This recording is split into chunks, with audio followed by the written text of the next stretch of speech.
Stand by to launch FanStream Sports. 3, 2, 1.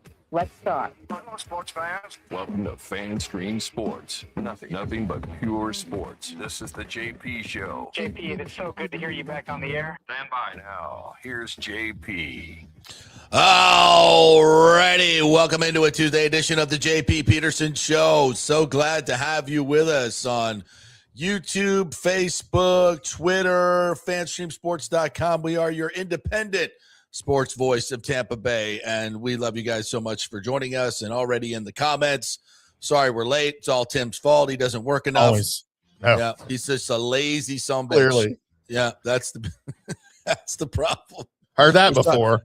Actually, we got into a little conversation of me extolling you to stop working so much. So You did. Everybody send Tim money. Not that he needs the money. He just needs to work less. He's killing himself. So we don't want you to die. Need somebody to buy me drinks. Let's buy Gerber. Let's just blame Gerber.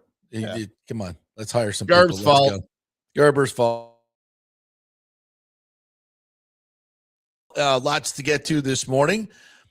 We've got Rays stadium news. Not really news for us, but news for a lot of people. And I'm always kind of interested how these things break in some of our news outlets here. And I'm like, yeah, we've been talking about that for a couple months here. But anyway, love to have you guys jump in and catch up. Is there something weird going on with the show? Yes, I believe so. You thing- can hear me, right? Yeah, I can hear you. Everything's flipping back and forth on the screen. Can you see Are me? you doing that? No. Can you see me? Yeah, no, I can't see you. I can hear you, but I can't see you. What do you guys see out there? Can you hear? Can you see? I'm gonna pop out and pop back in. I'll be right back. Because we all, you guys don't know this, but in StreamYard, this program that we use, a lot of times what we see here is not what you see there or here.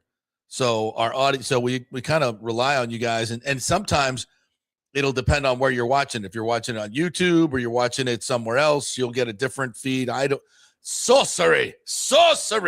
I don't know how the hell it works, but sometimes, most of the time it does work. Sometimes it doesn't. And this is one of those times it's kind of weird. Technology wins again. Technology. You're back, but I'm not. I don't see me. Oh, I see you. I don't see you. Nathan says he sees and hears me. Tampa guy says you've lost weight. So there's something distorted in the picture, clearly. It's all the cocaine.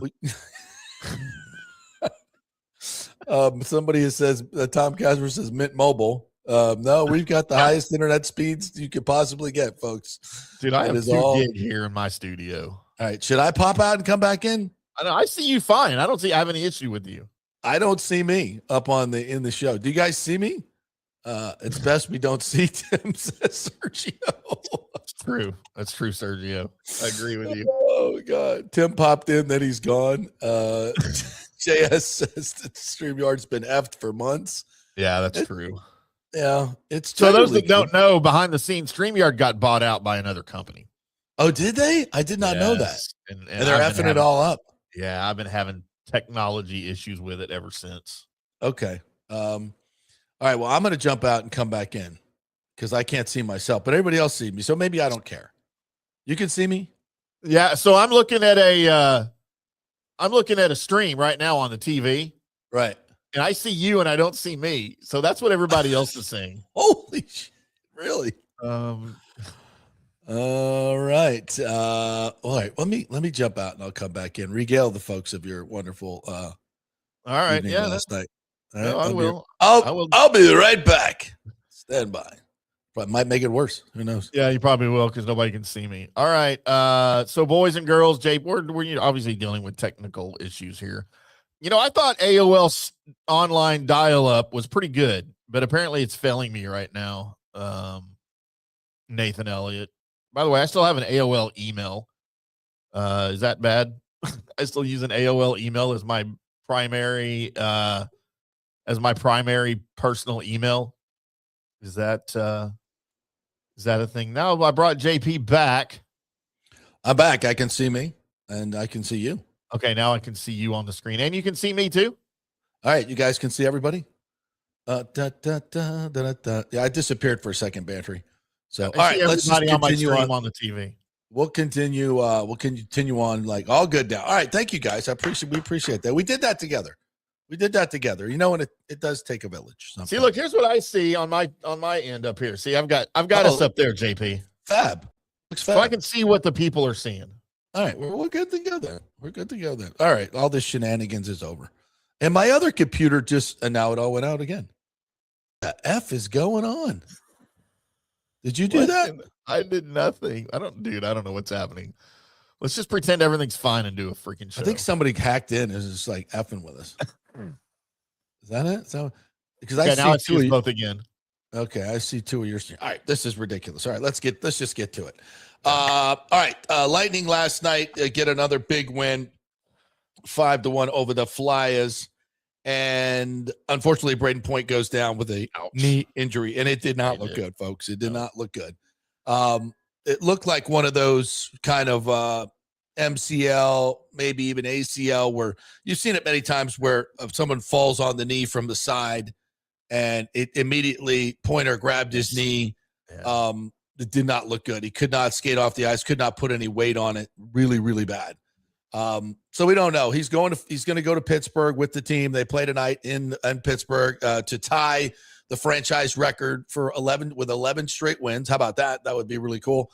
And they've just been on a freaking heater. They played 2 straight games in Philadelphia and outscored them 12-3 in 2 games. Is that good? I think it's pretty good. They've won 10 in a row. Kucherov continues to just light it up. And it's fun to watch. Really, really fun to watch the way they're playing. I don't know if I talked about this yesterday, but we'll bring it up again. I spoke with someone inside the Lightning organization at length this past weekend, and talking about the start of the season and what the coaching staff was going through. And it was funny because they were like, they just didn't know either. They were kind of like, it's kind of like us. We were all like, did we suddenly get old and slow? Yeah. Did this team did it age overnight?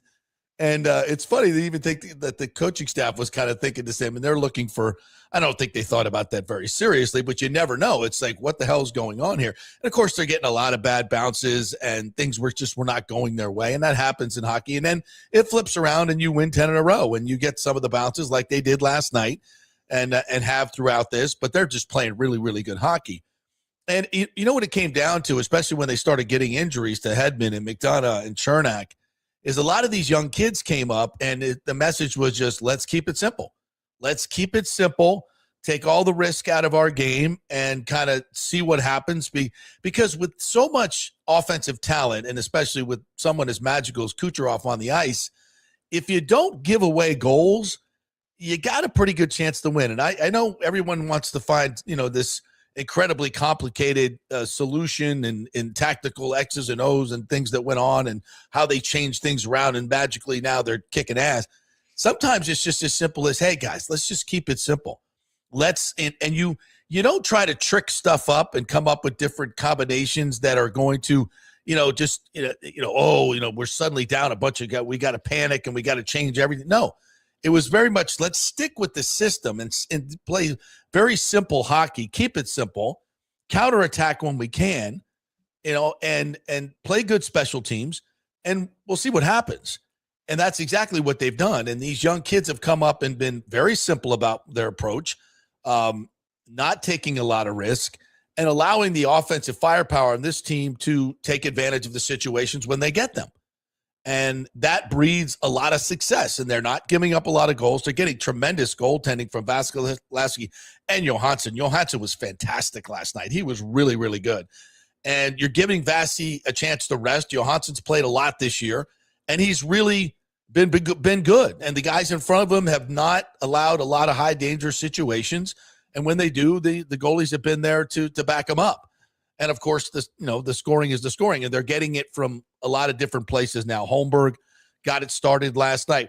Gensel gets a goal where it's just he and Cirelli in front of the net. Go to the net. Traffic in front of the net. Simple stuff, right? Last night, Chernak shoots one towards the net, and Gensel's there. He's got some inside position, and he kind of stuck his thigh out and directed it into the goal, which is legal. You can't do it with your skate, but you can do it with your thigh. And he kind of knocked it off his thigh pad and into the goal.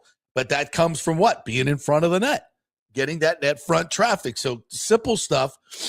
Pointer got his goal right as he got hurt, and that was, a product of going to the net, picking up the loose change, power play goal.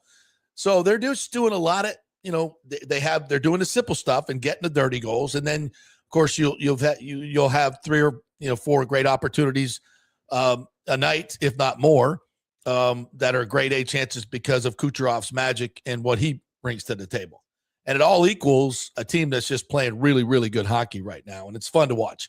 So they'll go for 11 in a row to tie the franchise record tonight at Pittsburgh, obviously without Brayden Point. So what does this look like if it's an extended absence? Well, you've got 4 months to the playoffs. Obviously, if it's an ACL, he ain't coming back. If it's a minor MCL sprain or a mid-level sprain, you have an opportunity to probably get some surgery and maybe get back by that time. That would be close. So can the Lightning do it without him? Someone's going to have to step up. Is that, one of the forwards that they have at Syracuse, like a Connor Geekie that hasn't, you're looking to get those top 6 minutes. Geekie has not, he's not a third or fourth line guy. He's a higher level scorer, obviously needs still to be developed at 21 years old, but he's a high, 8th overall pick in the draft. He's got a lot of skills, but he's not a guy that's going to thrive on the third or fourth line. That's why he's in Syracuse working on his game. And is this a time where he steps up? Now, he's not going to be Pointer. It's not what I'm saying, but is he a guy that can give you, 10 to 12, 15 goals in the next 4 months and take you into the playoffs and really develop his game? I don't know, but he may get that opportunity. Gage Gonsalves has been playing some top 6 minutes. They have some options here. None of them are Brayden Point. It's not a good thing. But how do is it a season ender? I've seen people on Twitter like Pointer's not coming back, season over for the Lightning. I don't think we're going there. If he can't play, and listen, there have been times when he hasn't played in the playoffs, and the Lightning have not been great in those situations. Let's just be honest. So it's a setback. We'll see how much it is to watch. We'll see how much it is. It's going to hamper them, but I'm certainly not throwing in the towel for the season, and we don't even know how bad the injury is yet. So we'll kind of chill on that. And sometimes you'll see these things that look really, really bad on camera, right? Like, right, you're positive this guy's out for the season, and it ends up being a sprain. Yeah, so cross your fingers. Think the good thought for Brayden. Once again, my freaking favorite Tampa Bay Lightning player has to go down. So it's, maybe it's me, JP. Ever since I picked him to be my favorite, ever since I picked him to be my favorite Lightning player, it's like he's been cursed. He's had the worst luck, man. He's had the worst luck. We call it in the Tejas area there of Texas, the curse of the Hamm. Yes, that's what that's what Orestes would call it. The curse of the Hamm. All right, I have curses. That's for damn sure. Yeah, you do. So stop it. All right, next topic, Rays baseball. Okay, so yesterday, the Tampa Bay Business Journal comes out with a big story. Oh, the HEC is going to have a vote on the 20th to approve the sale of the parcel.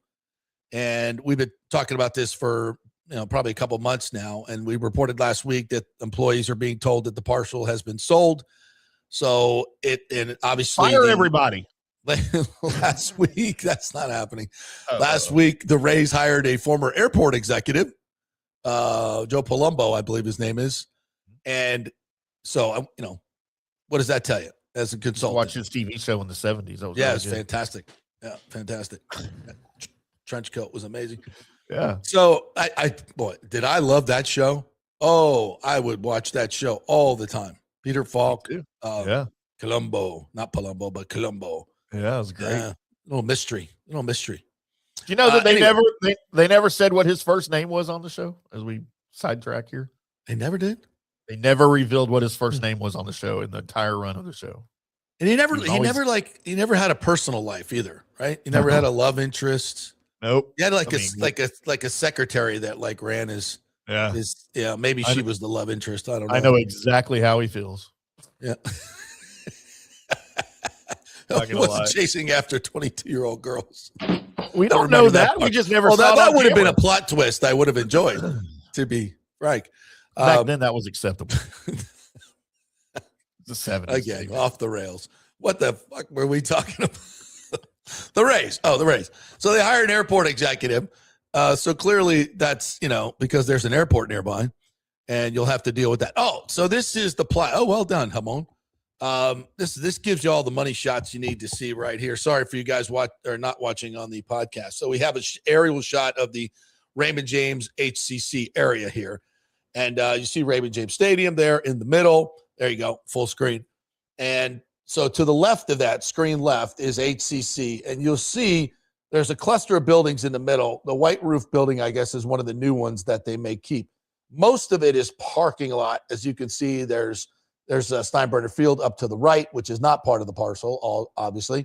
But the rest of that to the left, it's kind of an L-shaped. And even the empty lots that you see at the bottom there, which are next to the runway, I think they bought parcels of those as well.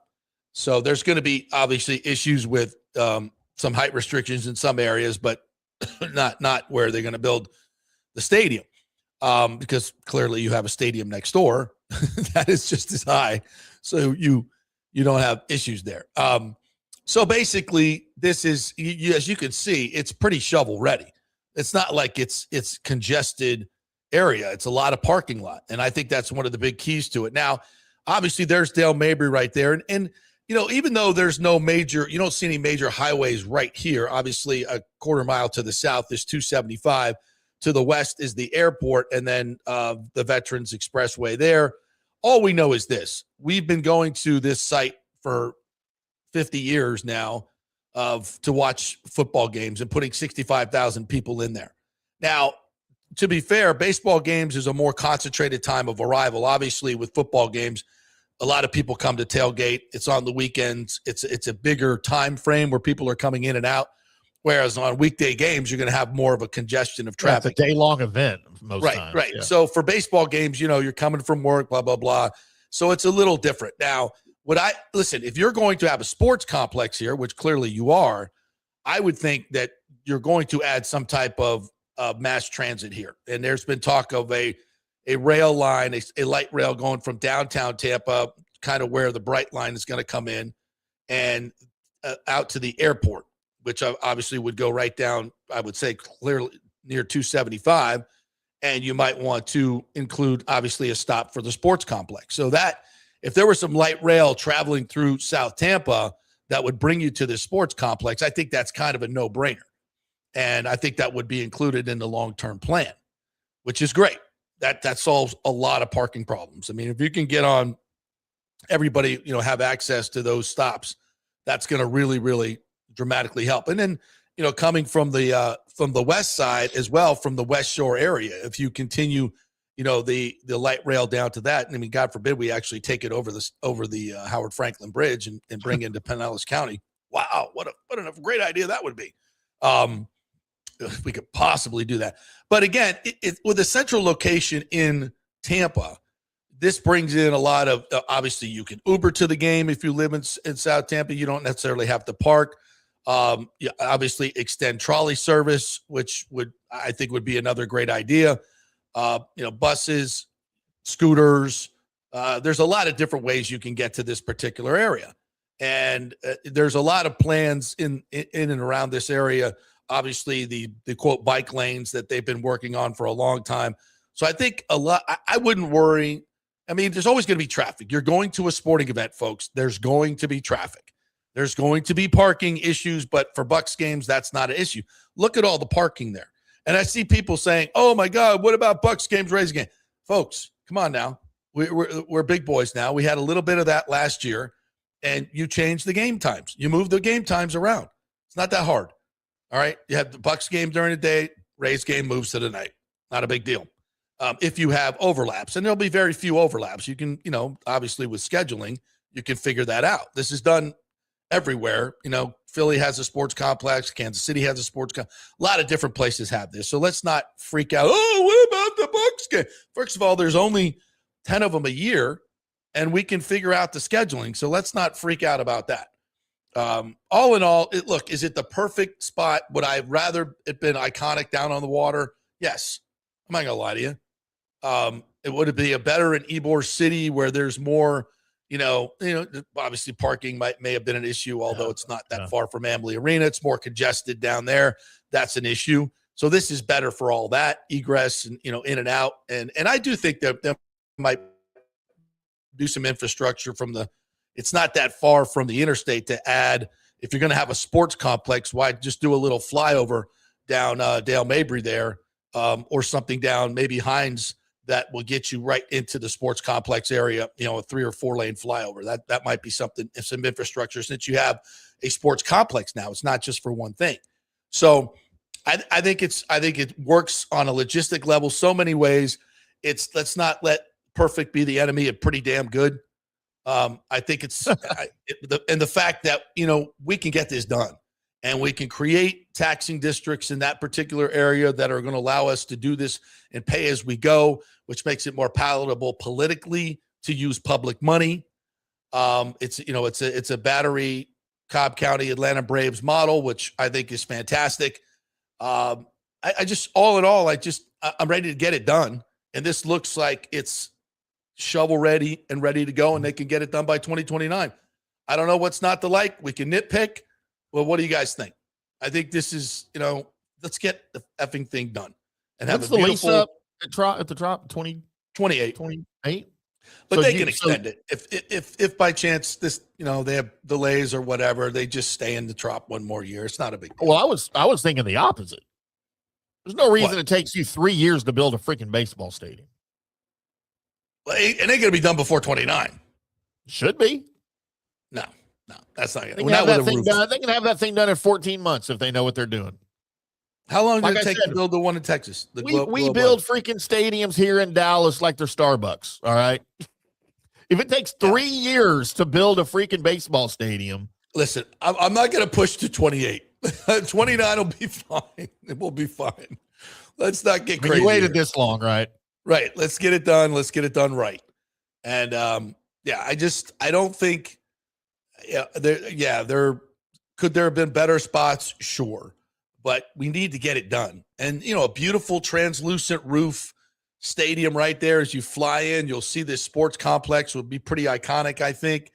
You can use, both areas there, both stadiums to enhance major events like, for Super Bowls and whatnot. If you're in national championship games, you can sell tickets in the other stadium, have watch parties, have tailgate parties all the way. I mean, there's so many things you can do. Concert venue, World Drone Baseball tarp. Classic. Yeah. I mean, tons of stuff. What'd you say? Drone tarp. Yeah, drone tarp. Yeah, drone tarp. Absolutely. Used to be an open air stadium too, by the way. No, it's not going to be. It's going to be. They're going to have a roof on it. No, that's baseball. not going to happen. No. No. I just hope it has real grass, and a closed stadium with real grass. They can't. That's impossible. No, they do it all the time. They tried that at the Astrodome. Remember, it didn't work. No. With the translucent ceiling tiles. They had a concrete roof. What are you talking about?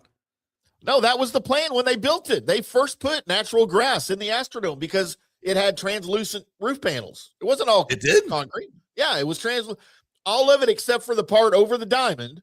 So the part that the outfielders were looking at was translucent. And they tried that. The thought was they were going to be able to grow grass in it. And obviously the grass died immediately. And that's why they had to invent AstroTurf super fast, which was basically carpet.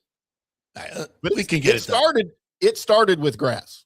Well, like in Arizona, Glendale, they roll it in and out. Roll it in and out. Las Vegas too. Yeah, it's a beautiful thing. If you know what it is, grass, open air stadium. JS813 says Stu was 0 for 4 in stadium deals. Zalupski, the deal done in 6 months. It's not done yet. They haven't financed it yet. But they had a meeting this week with Hillsborough County, and they wouldn't be going through all this if they didn't think they could get the deal done, folks. So I really honestly believe this will get done. And what's interesting, and by the way, the land it'll be a land swap type deal. So as we mentioned many times, one of the positives about this is they won't have to pay for the land. One of the reasons they chose this group, Major League Baseball, is because of their political connections in Tallahassee and Hillsborough County. And the state is going to be a big player in this. They're going to, giving them 110 acres for free basically is a pretty damn good perk. And I think a great use of it. I mean, what they're using it for now for Hillsborough College is fine, but they have 5 other campuses. So they can move operations to those other places. And I think they're going to have a small satellite campus remain there. That was part of the talk. The new buildings that they built will still remain. So that'll be, another anchor tenant, which is nice to have. So I think it just works out in a lot of different ways. And the big part is with this real estate boom that we have going on now, this is why they wanted such a wide, one of the things the Braves did that wrong, I won't say wrong, but they wish they would have done differently is had more acreage, to build more, to make more money. And so they told the Rays this. And so they weren't going to make that mistake, which is why they went to the 110 acre plan instead of the smaller plots in Ybor City and downtown, because those smaller plots don't allow for more condos, for more retail, for more residential, which is where the big play is here. Because, if you haven't noticed, they're selling condos here in Tampa for, $3, $4, $5, $6 million for 3, 4, 5 bedroom condos. So you build some condo towers, you make a lot of money. So it's a real estate play. It's always has been. Zalupski's a developer. Mr.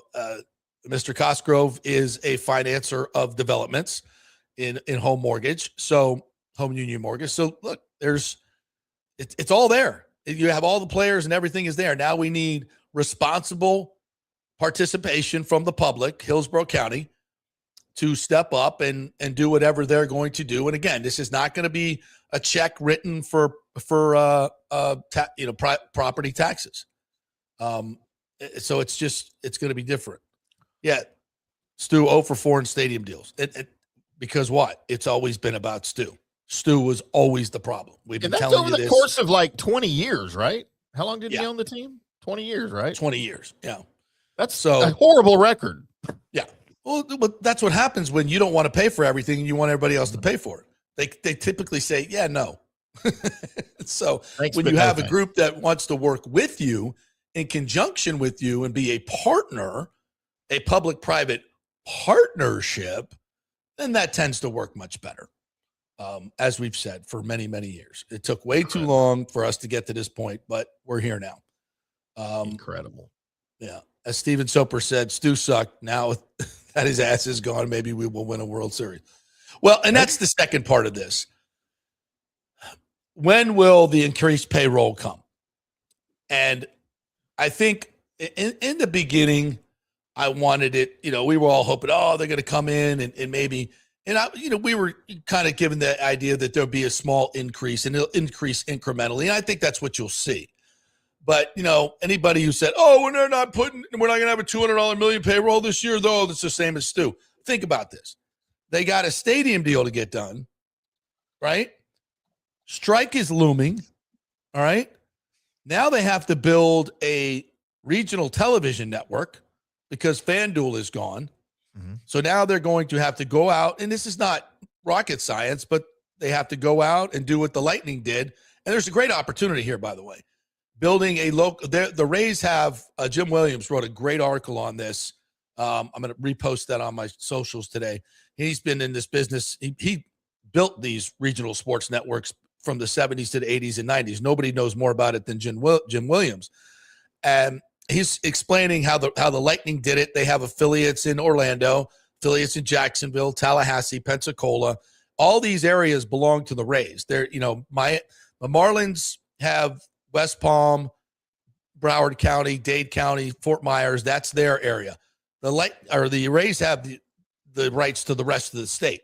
So you're going to build this local station network, perhaps Channel 44 here, Scripps, Channel 66 here. The one that's doing the Lightning games probably would be the best partner because people are already going there for Rays games. And you have another station at Channel 28 that they, if there's a dupe there, one of them can put the other game on because they're the highest rated things in Tampa Bay. Lightning games, Rays games, especially Rays are the highest rated cable show almost every single night in Tampa Bay. So you replicate this all over the state in terms of local stations, and you can, put together a really nice network. They did it on Channel 44 last year, and The response was tremendous. The ratings were fantastic. The sales were even better, and that's what's important. They're selling 30-second spots for $1,500, which is a really good get in this. And you think of the inventory you have in a baseball game. So you're looking into the tens of millions of dollars in local revenue just here. Now you go to every other market, big markets in Orlando, Jacksonville. Now, obviously, the ratings aren't going to be as big, but there's money to be made. And when you have all these different markets, but again, this is something else that is on their plate now that they have to build and do. It's highly work intensive, and it takes time. So they're dealing with that. They got to redo their TV network. They got to build a stadium. They got a strike looming. What else? The Wander Franco thing is still hanging out there. That might be on their sheet. God, how is that still a thing?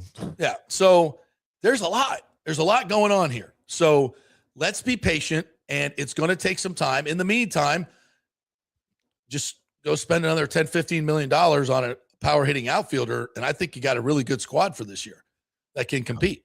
I think we're just one bat away. So, well, and look, they just bought the team. All right, they have a plan. All right, and that plan may not include doubling the payroll immediately. All right, there are other things on the table that they need to worry about, but I have all the confidence that it'll happen in its right time. Like it won't. You probably won't notice it in 2026. Probably won't see a lot of changes. Right. Maybe a little bit, but not a lot. Don't get discouraged. There's usually a plan for these things. All right, you kind of just ramp it up. You can't do it immediately. So that's all you can hope for. All right. So everybody's waiting for what? The renderings. Yeah. So I'm gonna reach out and see if I can't get some sneak peeks and bring them to you, Petermans. So we'll see. Stay tuned, as they say. All right. So let's take a break. Real quick, JP, before we take a break, because I'm nothing if I'm not a man of the people. You are the people. I need to address some guys talking Columbo talk here in the chat. As JS Guy and Louis Flash both said Frank was his first name, right? That's true.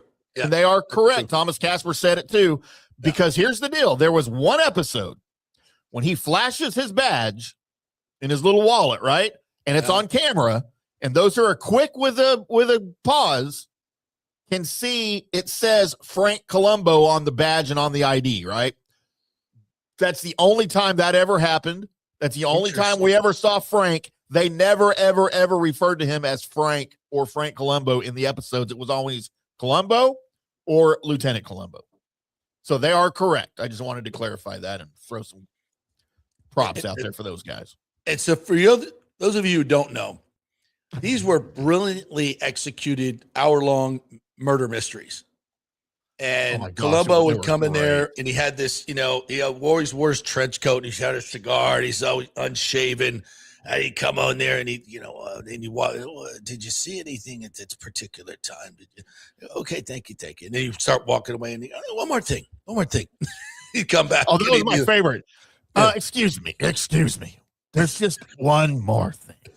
And that's when he threw the curveball, right? Right. And that's when you were screwed. If you heard from Columbo, there was just one more thing, you were done. You were screwed. Yeah. He figured it out. That was the key that, he figured it out. And you, through the whole episode, you're kind of, it's him. Oh, it's her. No, he did it. And we all learned this exercise on like how to find out who was it. It's usually somebody, in the early on where it gets a cutaway shot of a guy stacking a box in the back. And that's the guy.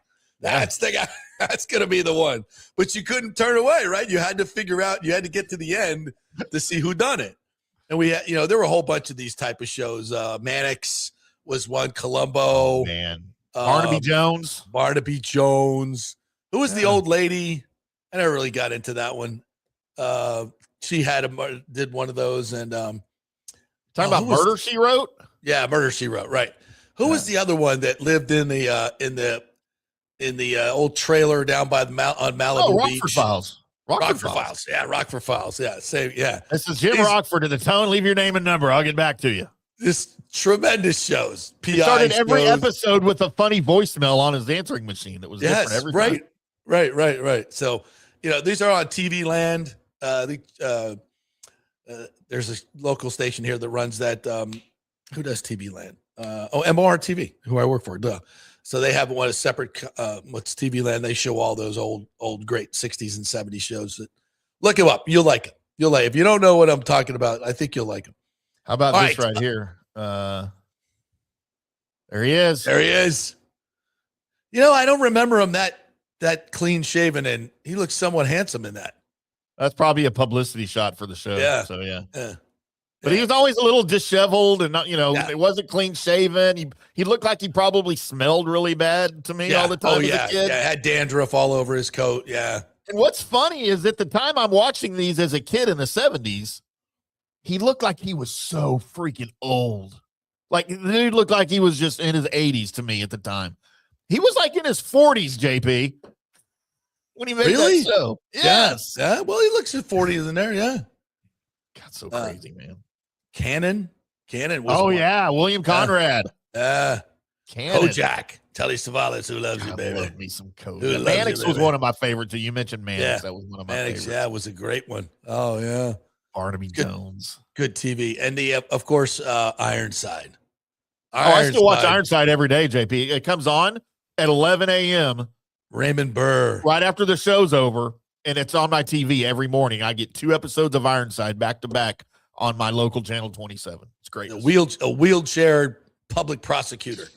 Yeah. Watch out for Ironside. He was the prosecutor, or no, he was the defendant in Perry Mason. In Ironside, he was the chief of detectives that got shot in the first episode, and then he just turned into a consultant. And he had his own little private team. They would work on things. Did you know on Ironside? Do you remember this? Like in 2011, they tried to reboot it. NBC tried to reboot it with a new Ironside series with Blair Underwood as Ironside, the black actor. Yeah, the black actor, as we say. Yeah. And it got the series got shut down because people were complaining that they did not hire an actor that was actually in a wheelchair. Like that was the thing. For God's sakes. Yeah, they said, why didn't you give this to a handicapped actor? They need work. It's a handicapped, and they're like, look, we do flashback episodes, right? Because they did in the original one too, from before he was paralyzed. And like, he's got to walk around for that, And well, not only that, it's called acting. Yeah, they had so much backlash, they shut the freaking series down because of that. They should have more balls. Thanks a lot, Bin Laden. Yep. All right, let's take a break. We'll come back on the other side and get to your comments and get to the Bucs OC situation. And yes, we're going to talk about the Liam and the press conference thing that went on there that is taking over the internet.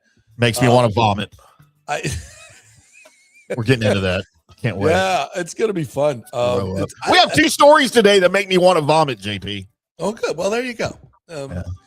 All right, we're brought to you by the great folks at Genesis of Tampa. Go on and get on down there. Obviously, these are the premier vehicles. They're luxury vehicles, but they don't come at this ridiculous luxury price. They're very responsibly priced. What you get for the money is insane. So check out the GV70, the GV80, their sports coupes.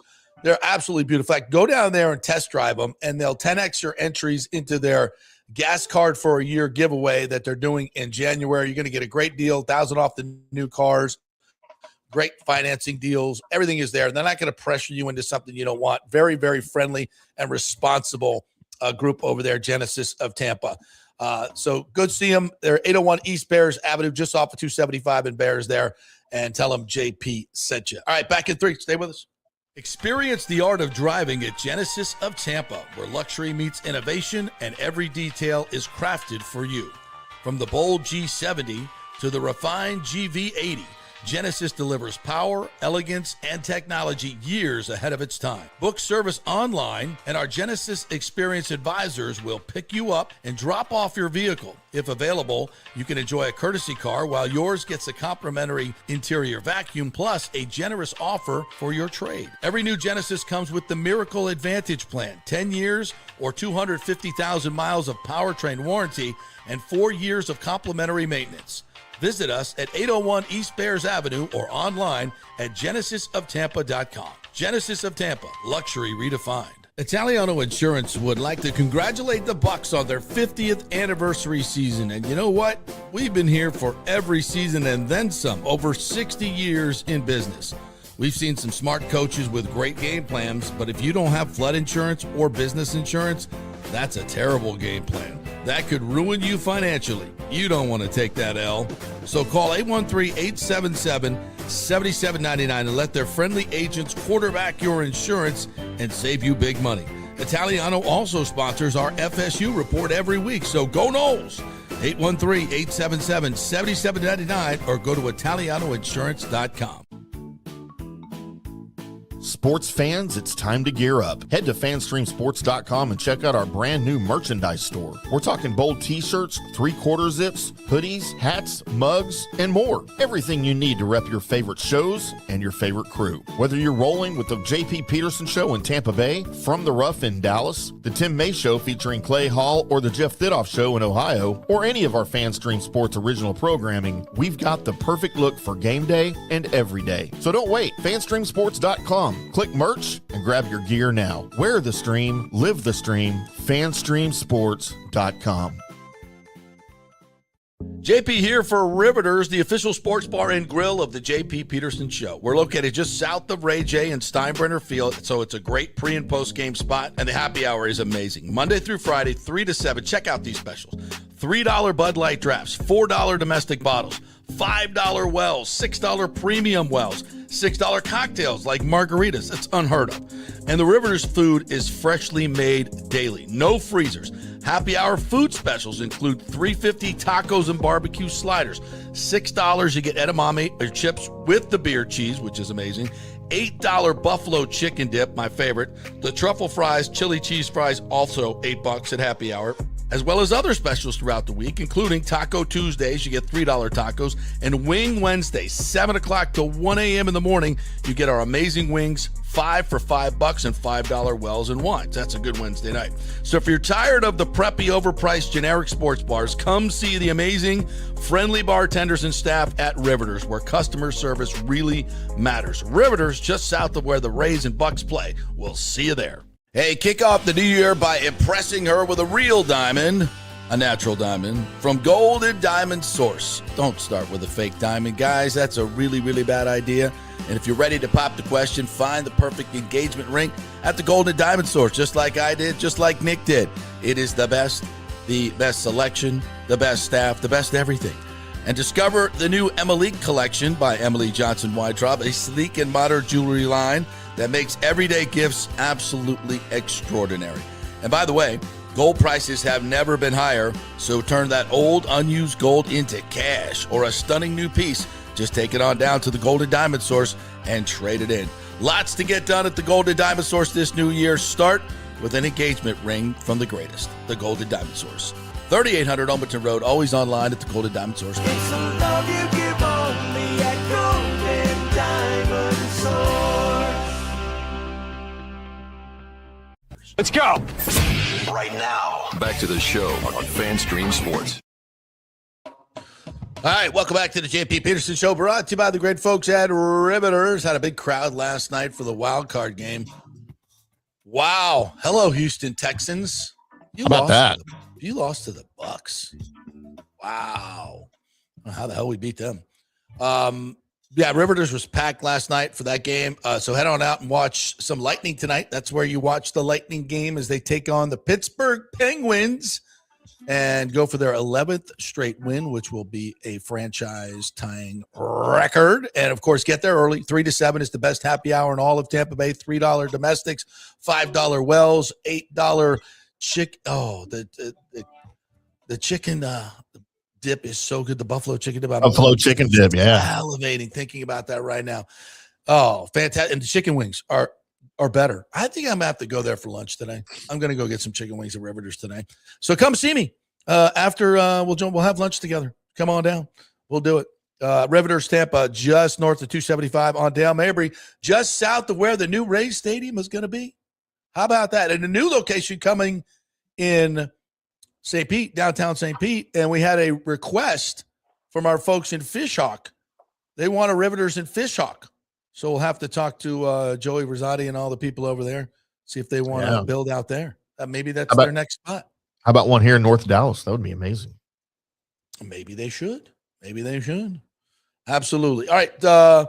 Let's get to Bucs OC here real quick, and then we'll get to comments. How's that, Peterman? You got that? We got a lot of comments on the old Mike H. Robert Blake was Beretta. He was not in Hogan's Heroes. Yes, you are wrong. Robert He Blake was was not in Beretta. Hogan's Heroes. That was Bob Crane that was in Hogan's Heroes. Yes, and Sergeant Schultz, I know nothing. I see nothing. What a great show. And he allegedly killed his wife. And who did? Robert Blake did, yeah. He's a bit of a whack job. Yeah, he was our gang. He was one of, what are they called? Spankies? Oh, that's right. He was a child actor. As a child actor. That never ends well. The Little Rascals, that's what I was trying to think of. What is it they do to these young kids in Hollywood that they all... I mean, I think we know now, right? Yeah, just ask Puff Daddy. Yeah, we ain't going there today. I was a child actor. I turned out okay.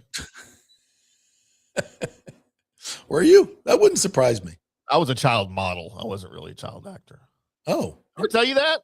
No. I used to model underwear in the local DFW Sears catalogs. They're little flyers they would send out on the weekends. I was one of those kids in my tidy whities when I was 7-8 years old.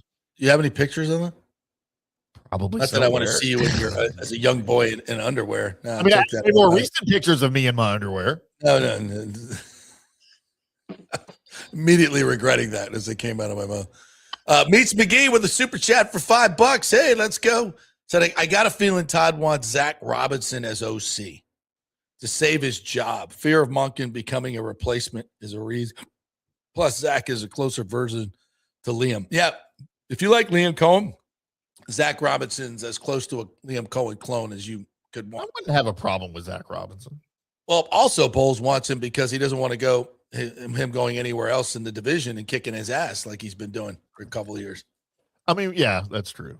Yeah, I mean, literally, Kirk Cousins is thrown for a gazillion yards, and he clearly knows how to beat that crazy, that tough to beat genius defense.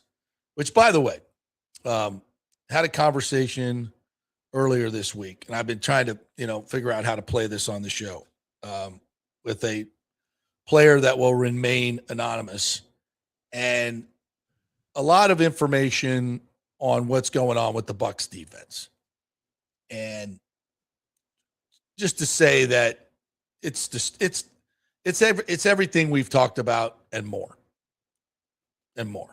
Guys are confused. They just don't have any faith in the system. And yeah, maybe it's the players. Maybe they're not smart enough, whatever it is. But you got to be able to, as a coach, understand that what you're teaching is not getting through. And you're clearly having busts and mental errors all over the place that are leaving guys wide open, big plays. It's never been worse than it was this year. And either the players aren't buying in or the coach ain't teaching it right. And getting rid of a couple of, periphery coaches is not going to change anything when you kept the core. You kept Todd Bowles, you kept George Edwards, you kept Larry Foote. That's the core. And the system. You're keeping the system. And the system. So whatever, it's just the changes that were made. And then on offense, look, was the offense good enough? With all the injuries they had, Josh Grizzard had a lot more reason to be retained than Todd Bowles, in my opinion. And you're talking about coordinators. And I don't think it's close. I thought Grizzard did a great job having to deal with an offensive line that was just a shell of itself from the very beginning. No Wirfs, Gedeke out, Bredesen out. I mean, it was a disaster. And you still won 6. You still started 6-2. And not until what I think was more meddling by Bowles in the offense did it got worse when the players came back. And I don't think it was Josh Grizzard's idea to ignore Mike Evans those final few games. Not ignore, but not give him 8 to 10 targets. He got 2 in the last game. I mean, and the offense went completely conservative. So you could, we can, maybe we can get into the playoffs. Well, you didn't. in a terrible division. And you would have got boat raced if you got in anyway, so it doesn't really matter. Yeah. But so listen, who's the OC going to be? If it's Zach Robinson, I'm excited. I think it would be a great hire. Fantastic hire. Yep. If it's Todd Monken, I think that's a great hire. I think that's another great hire. They interviewed Mike Kafka yesterday, a former Buccaneer backup quarterback who took over the Giants. I think they scored 34 points the last couple of games without a quarterback. So, I don't know. Kafka could be a good one. And I would like to see them bring somebody in who's called plays, and Zach certainly. And Zach knows the division too. And he's a McVay disciple. I think that's a home run hire. It ain't perfect, but last year with moving Cousins and Penix in and out, I think they finished 8th in the league in offense. So I'm excited to move forward with any type of newness. But they got to get a lot of players on defense and fix that defense before, offense is not the issue here. It's defense. And to scapegoat Josh Grizzard is silly. And these other coaches, silly. So, as Rick points out, Grizz helped the Bucs beat the Texans and the Seahawks, two of the best defenses this season. Yep. Absolutely. Amit McGee says players are not allowed to play freely. Too much thinking. Add to coaches not developing players. Even Warren Sapp. I had a problem with Larry. Larry Foote not teaching pass rush. Yeah, I mean, come on now. And to put up with what Hassan Reddick did this year. I mean, to keep putting him out there when he clearly didn't want to play the run and wasn't that enthused about playing the pass either. The guy was just out there trying not to get hurt, so he could pick up another free $14 million from some other sucker. And someone will pay him this year. It ain't going to be us. That's for damn sure. No. Yeah. As Jeff B says, what happened to adjusting to your scheme, to your players? That's what good coaches do, but we got bowls. 100%. Matt Eberflus just got fired in Dallas because he couldn't do that after one season. Bucs Basement says, exactly, JP. The scheme is outdated, but Bowles is too damn stubborn to realize it. He's a good man, but he is stubborn. Ain't no doubt about that.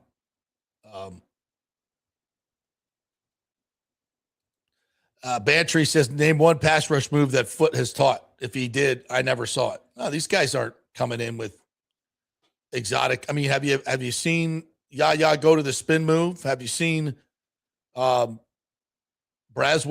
do anything different than just run into an offensive tackle and stick to him like Velcro? No, haven't seen any of that. I mean, did you see that pocket last night collapsing around Aaron Rodgers? Every time, every play. And CJ Stroud, for that matter. That was not a well-played game last night by either side. I thought CJ Stroud was dreadful. And I don't know what the hell was going on with the center. What the? Oh, my gosh, yeah. Bad snap after early snap. I mean, geez, old Pete's.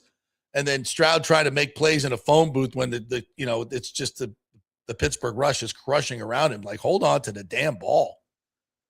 But Aaron Rodgers throws a pick six on his last pass. How about that? Could be more appropriate. Yeah. Yeah. So, where's this going for the Buccaneers? I don't know. I would say the leader in the clubhouse is Zach Robinson, and I would lock him up as soon as I can. And I don't know. They may be waiting for something else, some other shoe to drop. Tomlin, is he coming back in Pittsburgh? Because you can't talk to anybody that's still playing, right? So right. Every weekend you'll have other teams eliminated until the Super Bowl, and here we go. So how do you guys feel about Mike Tomlin coming here? I mean, he's got the longest playoff losing streak or tied for the longest playoff losing streak with Marvin. What's it? Marvin Lewis. Marvin Lewis. So yeah, but he's never had a losing season, JP. I know, but how much of an overblown streak is that, though? Because if you're just 500 every year, or just to take over 500 every year, and out in the first round of the playoffs, that just means you get the worst draft picks every year. Right. You're in the mid. Yeah. Yeah. And they've, since Big Ben, who he didn't draft, they've drafted one quarterback to be their guy, Kenny Pickett, at like what, number 20 overall, which, and by the way, I think he was the first quarterback that year to go. Yeah, he was. 20. Yeah, he was. So they don't draft great. Their defense is good, but yeah, I'm just, and I don't hate on Tomlin. I think, what he's done in Pittsburgh for as long as he's done it is pretty extraordinary, but you got to win a playoff game here in the last 15 years at some point, right? Yeah. Yeah. That's what scares me is it feels a lot like Todd Bowles. It's not exceptional. It's pretty good, but is it going to get you to the Super Bowl? At least Tomlin's proven that, but that was a long time ago. So I like Mike. I think he would be an upgrade on Bowles, no doubt. But is he, again, it's a defensive guy. Yeah. You're going to have the offensive coordinator round robin every year. I don't know. But is Todd Bowles going to want Mike Tomlin looking over his shoulder every week? Oh, but Mike Tomlin's not coming here as the DC. Well, he's not coming as a head coach. You don't know that. They have a head coach. I know that. I haven't heard the Glazers say that. Have you? We haven't heard the Glazers say anything or Jason Light say anything. We know that they kicked the tires on John Harbaugh. So are they that sold on Todd Bowles? Well, maybe they wanted John Harbaugh as the special teams coach. Would you put anything past it at this point? I don't think he's taking that gig. Well, no, but you can offer it. Like, hey, we're all in on Aaron Judge. We'll pay you $4 million a year, Aaron. Buck Spaceman says Robinson was a terrible OC. They didn't use Bijan, Pitts, and London to their potential. No, thank you. Didn't Bijan Robinson lead the league in yards from scrimmage? What are you talking about, bro? He's by far the best running back in the league. What do you mean? How do you not get used right if you lead the league in yards from scrimmage? I don't think or close to it. So I don't, and by the way, Kyle Pitts, you're going to put that on Zach Robinson? Kyle Pitts? Man, that's one of life's mysteries right there. The whole and Drake London torched our ass. I think he was used. He was hurt at times. I don't know what you're talking about there. If Zach Robinson comes to the Bucs, is he going to bring Kirk Cousins with him? Oh no, we're good. We got Baker Mayfield. We're fine. No, we need a backup. I don't think Kirk. Well, maybe he might be moving into backup mode. He doesn't care. He's making his $100 million. He doesn't give a flip if he plays or not. I wouldn't mind him coming here as a backup. Hell no, that'd be fine with me. Yeah, exactly. Pitts is OJ Howard. Victor says I wouldn't mind Tomlin for DC, but if they fire Bowles at any point, they're going to hire. He's not coming here as a DC. What are people talking about? That's ridiculous. No, he'll get a head coach. He'll get all the head coaching looks, or a $20 million TV job. Yeah. Mitch McGee says Zach did not have consistent quarterback play in Atlanta. Bucs fans, do you want an offense like Liam's, a healthy Baker, better than anything the Falcons have? Yeah. Again, look at the quarterback situation. You had a rookie there, and you've signed Cousins. Then you draft a rookie. That's a lot. And as far as I could see, Cousins and Penix weren't working in tandem. That didn't seem to be a thing. So, how in the hell did Terry Fontenot keep that job for that long? It was only like 5 years, but no, I don't know. Lord, no. So Tomlin will pull a BA, Rick says, and do TV for a year and then take over the Bucs job next season. Yeah, I think that might. Yeah, that could be a thing. But do you want that? Do you want Tomlin as a head coach? God, I love Mike T. I don't mind him. I think he's an upgrade on Bowles, but is he a guy that's going to get you over the top to the Super Bowl? Right. All right, let's take a break. Come back on the other side. I want to kind of look. We'll delve into that a little bit. I want to get to this Liam Cohen thing. You have a LeBron story, right? That you want to get out there. I want to talk a little bit more about the game last night. What did we learn about D'Amico Ryans and what's going on there? Boy, Daniil Hunter, remember when he was on the market? I was like, let's sign that guy. Let's sign that guy. He pretty good. We're brought to you by the great folks at the Gold and Diamond Source. Hey, kids, it's always a great time to get engaged. And if you're going to do that, and you're going to go pick out a ring, you have got to go to the Gold and Diamond Source because, first and foremost, you want a real ring. You want a real diamond, okay, not a fake diamond. I know a lot of that's going around, but get a real diamond. It shows your love and your commitment. That's the whole idea here, guys. And if you're going to go get a real diamond, you don't know what you're getting if you're buying it online. You have no idea. Probably is a fake diamond. You know what you're buying at the Golden Diamond Source. They've been around for 40 years. They don't cheat people. What they do is give great value and make you part of the family. You'll come back time and time again because of the great service and the people you meet there. Julie and Steve Weintraub are absolute Tampa Bay treasures. And they've been doing this for a long time, and they've built up a great business. So if everybody else is doing it, you probably should as well. The Gold and Diamond Source. And by the way, bring in your old gold jewelry. Gold is going through the roof, so they will pay you the highest prices. So whatever you got laying in the old jewelry box, bring it on in and get some cash money. It's the Gold and Diamond Source, 3800 Omerton Road, always online at goldendiamond.com. Back in 3. Well, the folks at Third Generation Plumbing and AC want to say thanks for making them so dadgum busy. Of course, advertising on your favorite Tampa Bay sports talk show helps, but it's their incredible customer service, honesty, and integrity that have earned them tons of 5-star reviews. And now you could be part of the team at Third Generation. Yes, they are so slammed, they need to hire more certified AC technicians and plumbers. It's a great family business to work for. My buddy John Rodriguez runs an old school family business since 1995. They pay well, give you all the holidays off, and they offer great benefits. No cold corporate atmosphere here. You're part of the family. If this sounds cool to you, call them and apply at 813-961-8024, or you can email your resume in at thirdgenerationplumbing.com. Just go to the website, you'll see the button, email them, or call them at 813-961-8024. And don't forget about the $169 yearly maintenance special. It's a no-brainer, guys.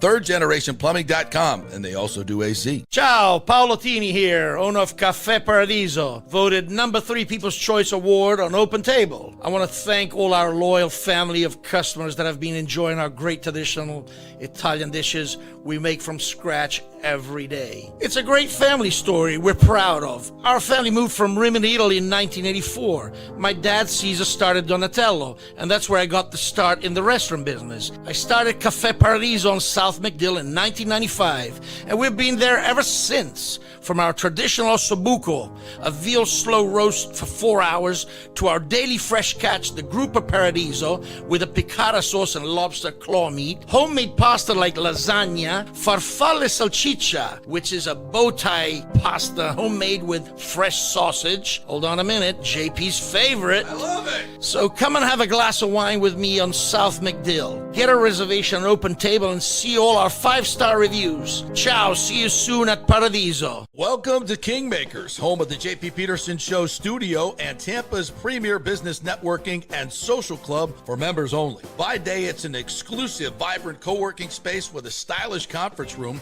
focus rooms, a full production studio, and an in-house marketing team. And by night, Kingmakers transforms into a sports-centric social hub with a full sports bar, golf simulator, and exclusive events. For young entrepreneurs and seasoned professionals, it's the perfect place to work hard, play hard, and make big moves in Midtown Tampa. Close the deal, celebrate the win. Only at Kingmakers.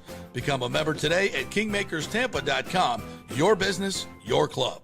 Hey, JP here for my concierge medical professional, Chris Lugo, PA. You've heard him on the show for a couple of years where he shares invaluable medical, nutritional, and supplement advice. With Chris, it's like having a medical provider as your best friend. What I love about this concierge service is the convenience and support he offers. I can text or call him 24/7 with any questions or concerns, and he'll promptly call in a prescription if needed. No office visits or copays required. It gives me peace of mind knowing I have someone genuinely invested in my health, not just focused on insurance profits. And the best part, the Bay Area Modern Medical Center's personal concierge service is more affordable than you might think. Don't let insurance companies dictate your health care. Take control of your health and wellness today. Visit BAMMC.com for more information and to schedule your initial free consultation. Empower yourself and take charge of your personal health with BAMMC.com. Let's go. Right now, back to the show on FanStream Sports. All right, welcome back to the JP Peterson Show, brought to you by the great folks at KingmakersTampa.com. Go to KingmakersTampa.com and get a look at this great facility we have here. You can share this studio with moi if you become a member here. We also have a incredible conference room, private and public areas to do your business, a sports bar. We also have a beautiful golf simulator. I think I might play Pebble Beach a little bit later on, getting it back ready to go play. KingmakersTampa.com. That's where you go. Check it out. Love this place. I watched the Miami game here the other night. We had a good old time. All that. Posted some videos. Yeah, I think we might be watching a national championship game here as well. Nice. The Miami Hurricanes in there. All right, got some other super chats coming in here. Rarely Even says, you don't think the Bucs have reached out to Mike McDaniel? Oh, yes, they have. They've interviewed Mike McDaniel. I'm pretty sure he has interviewed here, but he's getting the head coaching looks. And you think he'll get one? I think he's a perfect fit for Atlanta. For Atlanta. Oh, that's what I think. Mike McDaniel in our division. How do I feel about that? I don't think he's a great coach. No. I think he's a good offensive mind. He strikes me more as the coordinator guy. But I am very interested to see him have another opportunity as well, other than Miami. Yeah, I think I think I would welcome that. He doesn't scare me as a head coach. Offensively, yes, not as a head coach. I also think that if he's going to get another head coaching job, it's probably now, because if he goes somewhere as a coordinator, unless his offense is number one in the league in every statistical category, I don't know that he gets another head coaching look the longer he's out, just because of Miami. So I think if he's going to get another head coaching job, it's going to be like now somewhere. There was a lot of shenanigans going on down there in Miami. There were. So I don't know. I don't know if he's got them. He was part of them. I don't know if he has that gravitas needed to be a head coach in this league. No, but like I said, I'd like to see him have another shot. I just think it's going to have to be like right now. Meets McGee, $2 super chat says Todd trusts his system more than his players. 1,000%. Jeez, that's a downfall. Yeah, it was part of this conversation I had with that player. It's like he doesn't. That's the way a lot of them feel, is that there's no, like, why don't you trust us to just play some base defense and just win instead of all this confusion? And I'll also learn this, very interesting. They go check out of blitzes. Like if they're in a situation, like for instance, right before the half, that dreadful zero blitz call that Ted McMillan got the touchdown on over Jamel Dean, who played it terribly. Yes. But why you don't go zero blitz there with 9 seconds left in the freaking half? They're in field goal range. You let them get the three. What you can't do is give up one over the top there. Yeah. And so, this is a question that I put out there, is like, you can see on that play, quarterback Young's just like sitting back there directing the protections, and you can see him bringing everybody in to get ready for the blitz. And if they get the protection, you're going to have a shot one-on-one to the outside. So at that point, I'm saying, why don't you check out of the blitz? Clearly they see it coming. They got the max protect. You don't want to give up a check. They don't have that check. They don't ever check. They don't have the ability to check out of a blitz that they've called. They don't have the ability, like, or they don't do it. Permission, or they don't know how to. They have the ability, but they don't. It's not in the playbook. Once they call a blitz, it's on. They don't check out of it, which I think is weird. That's not every other team in the league can do that. Yeah. They do regularly. Yeah. This from Steven Soper, the former head coach of the Miami Dolphins, Mike McDaniel, was spotted attending an emergency late-night meeting with owner Joel Glazer and head coach Todd Bowles. Where was this? Who's your source, Steven? Where was this? Not doubting you, just would love to hear your source. Yes. Source, please. Who said that? Source, please. Who said that? Don't doubt it, but need a source. All right, so let's get into this press conference that is taking over the internet. Liam Cohen, after the game the other day, the loss in Jacksonville, there was a reporter, Lynn Jones, who was a longtime reporter for a small newspaper in Jacksonville. I don't, but it's been around a long time. It's one of these more neighborhood newspapers. She's an African-American lady. She's been Jacksonville Free Press, claiming racism, among other things, the reason why she's getting hammered so bad. Obviously some of it is racism. There's going to be some of that, but I think the majority of it is, it was unprofessional in a way, unprofessional, goes out of our normal protocols. And let me just say this off the bat. Like, this should not be that big a deal. It was not. It was 27 seconds out of a press conference. As a one-off, it's not a big deal. She said some nice, well, let's play it and let people can hear, and then we'll go from there. This is right after. Congratulations on your success, young man. Thank you. you. Hold your It's head gonna up, make me all right? sick. You guys have had a most magnificent season. Thank And you did a great job out there today. Appreciate so you it. just hold your head up, okay? Thank and you, ladies ma'am. and gentlemen, Duval, you the one, all Thank right? you, ma'am. keep it going. We got another season, okay? I appreciate Take it. care and much continued success to you and the entire team. Thank you, ma'am. Okay, Threw so up a little in my mouth. it's you can see Liam's a little uncomfortable because this is not the protocol. Okay, now everyone's losing their minds over this, which I'm like, all right, yeah, it's not what we do in our press conferences. If She should have her credentials immediately revoked. I'm not going all there. I'm not going all there. And because this is what typically happens, though, and I'll have to double check on this, but my guess is she doesn't attend all the games.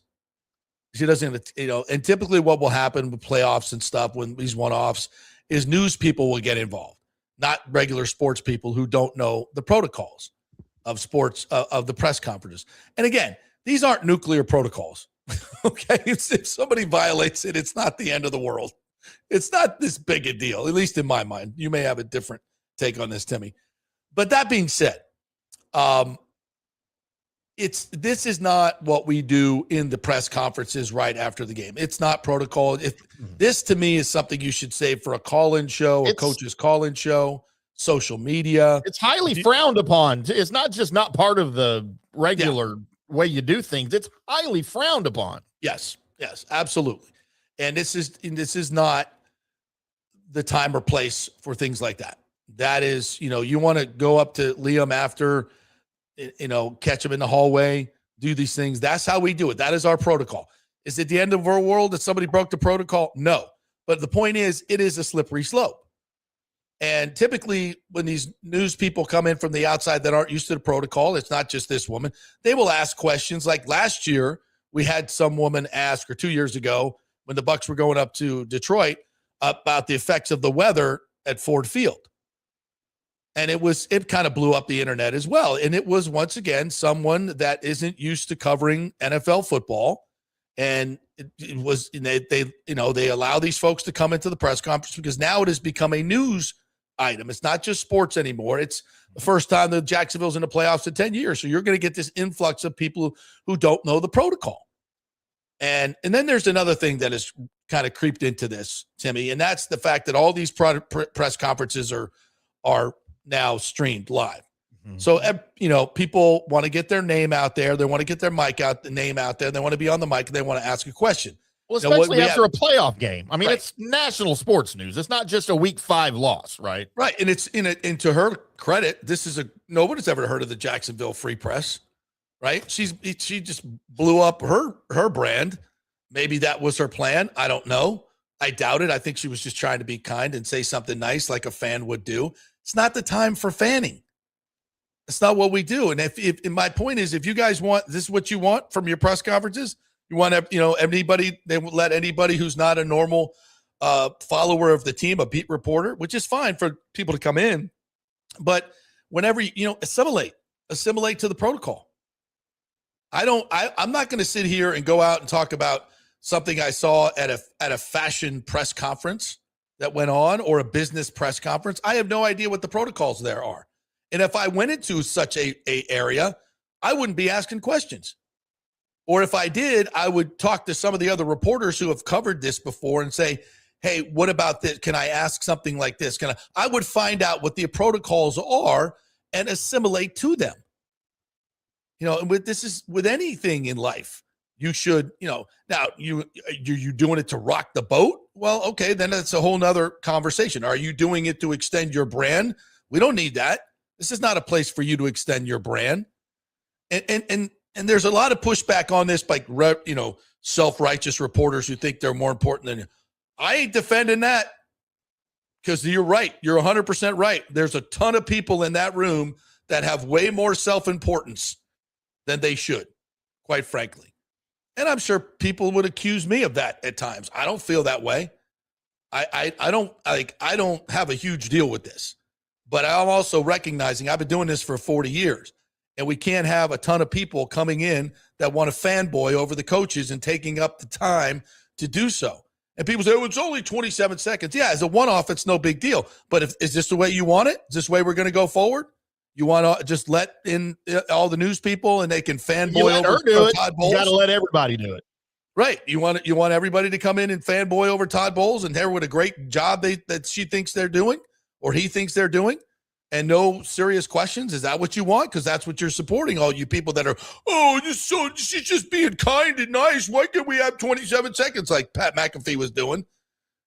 You can gloss over it like that and you'd be 1,000% wrong. As a one-off, it's no big deal, but it's a slippery slope. Is this what you want? You want just people coming in there and spending the whole time that we have with them telling Todd Bowles how great he is? Now, people say, well, I hear stupid questions all the time. You do. And they ain't right. I've had problems with this for a long time. We have a lot of people in these press conferences that frankly shouldn't be in there and shouldn't be credentialed, or should at least be taught how to ask questions. Or shouldn't be allowed to ask questions. Yeah. It's not a time to go in there and, I hear a lot of people that want to, show how much knowledge of the game they have as they're talking to the coach. It's not a time for that. Ask the question. Ask the question. You don't need to qualify your question with all these things, these ancillary things that are going on outside, and to prove how much knowledge you have, and then ask the question. You don't need to do that. Just ask the question. And don't ask a question that's already been asked 3 times, like happened last night in Rodgers' press conference. He said, I've already answered that. That happens all the time. It's lazy questioning. If I go in there and I have 2 or 3 questions, and this happens all the time, Timmy, when I go in and somebody asks the question before me, I'm not just going to ask the same question. So I have I've asked Todd Bowles a question. I got my name and my voice on the air. And that happens all the time. So it's not just Lynn Jones. There's a lot of people in there that need to be better at what they're doing. And yes, I've asked stupid questions as well and regretted it. And I've learned from those situations. So we all need to be better in this media arena. But what she did was not the time and place. And her, going out and, claiming racism and all this other stuff, I'm not, that's ridiculous. It's not because of the color of your skin. It's what you did and where you did it. What are your thoughts, Timmy? So number one, I know there's a racism issue here, right? That people are making it out to be. And obviously I don't agree with that, but I know that it's a thing. Had this been a 27-year-old white male that did this, number one, he would have lost his credentials. He would have been lambasted by everyone nationally. True. And he would probably be out of a job because he's lost his credentials. That means he can't cover the team like his outlet needs him to. So he would have lost his job. That's right. So let's not excuse she ain't losing her job, and she will get a credential every time she asks for it. Trust me. So let's not excuse it because of who it was. The second thing is Adam Schefter reposted that clip and he said, quote, an awesome post-game exchange between a reporter and Jaguars head coach Liam Cohen, end quote. Adam Schefter, you have just lost all credibility with me as a legitimate reporter for the NFL. Because you obviously don't know what the locker room or what the post-game press conference room etiquette is, because that is not an awesome post-game exchange. It would have been an awesome post-game exchange if she approached him after the press conference and said what she said to him privately. I don't have a problem with that. But JP, what's the number one rule as a media member in the press box? No cheering. You can't be a fan. No cheering at all. Can't be a fan. Nope. You can't cheer. You can't fist pump. You can't high five. You can't do anything. As a matter of fact, it's a very solemn, quiet atmosphere. Most people don't know that. Yeah, It's we're very working. quiet because people are there to work. It is a workplace. And there are signs everywhere in most press boxes that say that. But look, there is nothing awesome about people like her doing stuff like that, in my opinion. It should be embarrassing for the people who credentialed her. It should be embarrassing for her organization. And as you mentioned, it's a colossal waste of time for everybody else trying to do their job. Now, she That's right. replied to this. She responded to all of this criticism. And here's what she said, and I believe it just makes it worse for her. She said, quote, "I don't take no offense to it. I've been in this business more than 25 years. I've been I don't take interviewed no offense to this. I'm just reading it as she said it. All right. It's a quote. "I've been in this business more than 25 years. I've interviewed from Barack Obama to Terry Bradshaw to what's my guy's name? Oh, Tiger Woods. So you can say what you want about fake news. I am a member of the Black Press, the NNPA, which is the National Newspaper Association, and I've been around more than 100 years, or that's been around more than 100 years. She's the associate editor of the Jacksonville Free Press and one of more than 230 African-American newspapers still printing in this country today. The fact that she just ran down her resume makes this even worse because it tells me she knows better than this. And she just did it just to do it, just to see what would happen. Because if you feel that way about Liam Cohen, more power to you. You go say that shit privately. You don't do it and take up 30 seconds in a press conference where people are trying to do their job. And now you're the story. You have now become the story. Right. And that's the last thing media members are supposed to do, is become the story. I don't think I would disagree with you. I don't think she was that calculated, to be honest, but you may be right. I think she was just, she's never been in this situation before, and she felt the need to, to pipe up and say something different and kind.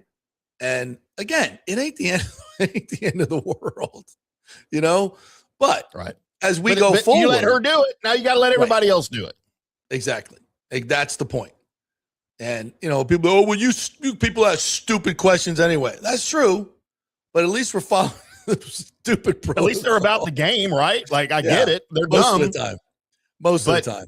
But yeah, I would love to teach a class in how to ask questions at a press conference. And, I want to bring out examples, but if I do, then people will know who I'm talking about. And, and I don't want to rip on anybody too poorly. But I'll say that, people act like, oh, when these people ask these questions, nobody cares. No, people care. People care.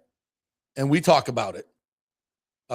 There's one guy in this market, and he's a super nice guy, but he'll we'll get halfway through the press conference and, we're talking about details of what went on and go, Todd, what do you think about your defensive performance today?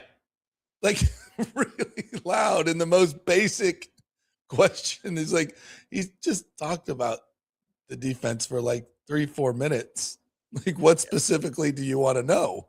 Oh, and trust me, I've been there. But it's just, I want to get my voice out here, and I want people to know I was at the press conference, so I'm gonna yell it really loud too. And I could go on and on. And again, I'm not perfect in my questions, but I do think I try to get to some probing stuff that nobody else is asked that I want to know, and there's a certain slant that usually it's about Todd's decisions on timeouts and fourth down calls. And I say this all the time. You know when the stupidest questions are asked? On the field, halftime, before the game. And I know I kind of feel for the reporters because, this isn't time for certain questions. I get it. I don't even know why they do these interviews, quite frankly, because you get nothing out of them. But like after the game, when you're doing and you ask, there's some of these, I get getting to the emotion. You want to get some of that. But why do we never ask key strategical questions? Like if a coach just went for it like 3 or 4 times on fourth down and it totally affects how the game out, that's the question that needs to be asked. Not, it's, tough loss here. What are your emotions here after losing? That's a terrible question. Coach, 4th and 3, 2 minutes to go. You decided to go for it. What was your thought process there? Ask a question that only he can answer. Okay? That's why you're interviewing him. You have access to this particular coach one-on-one.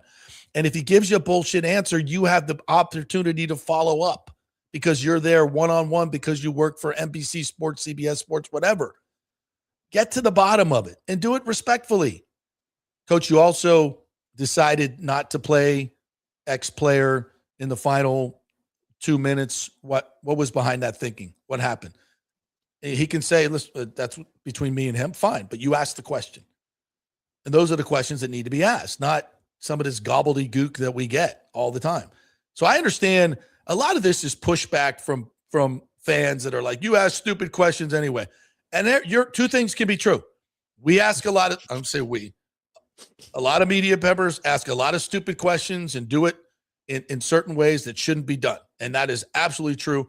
And it's also true that this was not the appropriate place for that to happen.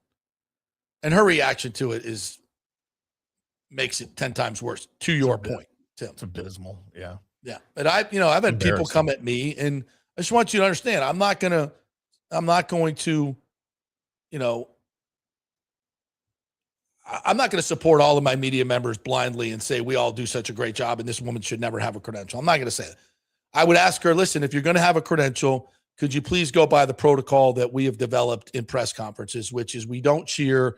We're not here to gloss the coach. We're here to ask questions about the game. That's what this is for. There are other opportunities. If you would like to, set up something with the coach one-on-one and you'd like to get that out to him, we can certainly make that happen. Not a problem. But this is just not the time or place for it. Simple as that.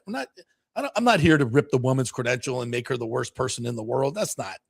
Let's get over that. But yeah, it's a slippery slope. I'll throw myself under the bus here a little bit because I'm not you. I don't have a natural ability, a natural talent for asking questions and interviewing. I will tell you, and I'm not saying this to blow smoke up your butt, I think after working with you for however long, I think you're one of the better interviewers I've ever worked with. Like you just have a natural knack to know what questions to ask. And I know you prep for things. It's not like it's natural. That. But you do a fine job, and that's usually sometimes why I never say anything when you're interviewing people because I'm like, I'm going to look stupid. But look, I don't. That doesn't come naturally to me. So when I was covering teams and going to press conferences regularly, I had to put a lot of thought, like during the game, into what questions I wanted to ask. And even then, I was like, man, am I going to get made fun of for this question? And there would be times that I wouldn't ask it because I was like, crap, I'm going to get lit up, right? Yeah. So there was one time when I was covering the Renegades here in Dallas. It was 2020. And it was the U or XFL at the time postseason. Bob Stoops was the coach here in Dallas. They just lost a game to the Houston Roughnecks. They were eliminated from the playoffs. They had a really bad defensive performance. And I had a question that was I thought was real. I was really proud of this question, right? And I was going in chest out, I can't wait to ask this in front of all these idiots, so that I know football. And so something happened and I got to the press conference late, which is a no-no. Like if you're going to walk in late, number one, you better have your head down so no one sees you. And you better not ask a question because it's probably already been asked. So I walk in the room. Everybody's already staring at me.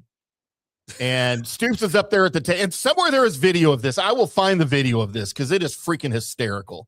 I walk in the room. I'm the big bearded guy, right? Like I don't look like anybody else. And I raised my hand to bring the mic over and I asked whatever my question was. And Stoops is sitting at the table up there, and just for about 3 seconds, which seemed like an eternity to me, is just staring at me. Through your soul. Staring through my soul, and he goes, and you can, if you know Bob Stoops, you know I don't do a great Stoops impression, but you can understand him. Did you just walk in? Calling me out in front of everybody. And I was kind of like shaking my head. He goes, yeah, I thought so, because I just answered that question. He goes, but you know what? I'll be polite. And he answered it all over again for my benefit, to his credit. But and he wasn't trying to be a dick or anything. That's just Bob Stoops. Like, he called me out and then he accommodated me. And man, I was getting the death dagger stare from everybody in that room. And I was like, lesson You learned. should. No, absolutely I should. But you know, I get last week for Bowles situation, it was a 11:30 press conference, and I walked in at 11:28, and it was already started. So I felt bad about that. But I had questions, but I wasn't going to ask them because I don't know if they'd already been asked. So if you show up late, you don't ask a question. Just don't. Yep. That's protocol. You know, not that I was late, but you know, evidently they were. If you're 5 minutes early, you're 5 minutes late working. Right. They'd already started. Yeah. Which is my bad. Shouldn't have actually walked in. Although when you walk into the back, it does make a little bit of a sound. And so it said vacant on the door, so I didn't know if they'd started yet. And I walked in, but I'm not going to ask a question. And there were a lot of silly questions that were asked. So, yeah. Again, the fact that there are stupid questions asked does not make what happened here right.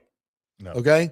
So I gotten a lot of that pushback from a lot of people. Well, and I will maintain that stupid questions are better than what she did. At least they're questions about the game. Yeah. I mean, theoretically. How do you guys feel about this? Let's I get would love some. to know.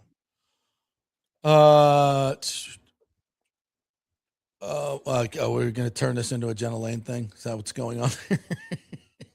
Oh, Jenna. Yeah. Listen, I like Jenna. If I were, and we chat, I sit next to her at the games. So we chat all the time about our back surgeries.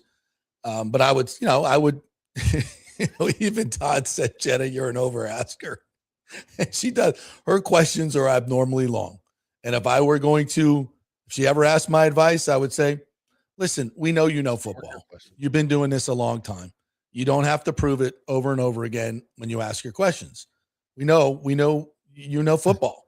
So don't feel like you have to. And I'm sure women in this business feel the need to do that. I get it. But I would just tell her, you don't need to do that. We know you know football. We know you work your ass off and you go to everything, you do everything. And she dealt with a lot of people coming at her last night on X on that. And I generally agreed with her because she took the lady to task a little bit, and a lot of people were taking her to task. And so I'm sure some people don't like the way I ask questions. I get it, but yeah, she could certainly quicken it up. No question about it. And there are times when we're all in a hurry and it gets long. So be more specific and ask your questions directly. That's what I would say. Meets McGee says, I know you're not going to read this, so I'm going to read it. Meets McGee. Jenna Lane was bad at this. Tom Brady's first year, she asked the same question to every player about Tom Brady. It was sickening. Yeah, there was a lot of that going on. But to be honest, and I wouldn't have done that personally. I would ask some questions about it, but that was it. The fact that Brady was here was dramatic. It was the greatest player of all time, a huge personality. And there were great stories that she uncovered of Brady interacting with some of the lower level players. And we wouldn't have gotten those stories had she not asked that question every single time. And by the way, her editors are telling her at ESPN, nothing matters about the Bucs. It's about Tom Brady. Yeah. Paraphrasing. I guarantee that's what she was told. Is like, listen, it's all about Tom Brady. It's all about Tom Brady for us as a news organization. So let's give her some grace on that. And that's exact. And that's not, it's not good. It's not right, but that's what ESPN does. So remember that she's doing that at the behest of her employer. But yeah, it felt like it was over the top. I get it. So I did read it, Meets McGee. What do you think about that? Andre Alday says, Casey Phillips is a much better Bucs reporter than Jenna Lane. I like Casey. Brunettes are hotter. Well, first of all, what Casey does and what Jenna do are two completely different things. Different, right? Yeah. Yeah, she is the website Bucs official reporter, and she does a phenomenal job, especially in her MC duties that she does for all these different things. She's really, really good. The players trust her, and she's got a great relationship with them, and I think it's she does do a great job. And I'm not saying that she never criticizes the Bucs. They do. Her and Scott do at times, and they'll point out the deficiencies. But Jenna's job is outside the organization, and it's a little bit different in terms of asking questions. But I think within their roles, they both do a tremendous job. I think Casey's fantastic at what she does, and she does a lot. So that's that. Does Bree still work for the Bucs? My opinion, for whatever it's worth. What's that? Does Bree Dix still work for the Bucs? You know her? Yeah, I don't know her well, but I believe she does too. Yeah, she works on the website. Here in Dallas. She left the Cowboys to go work for the Bucs. She was always really good. Yeah, she does a great job. She does a great. That whole website over there is fantastic. I mean, the access that they get and what they do with it is tremendous. They do a really, really good job. Let me see. Kevin O'Donnell was good to give you one back in the day. Give you one what? A bad question, a good question. Kevin would ask tough questions.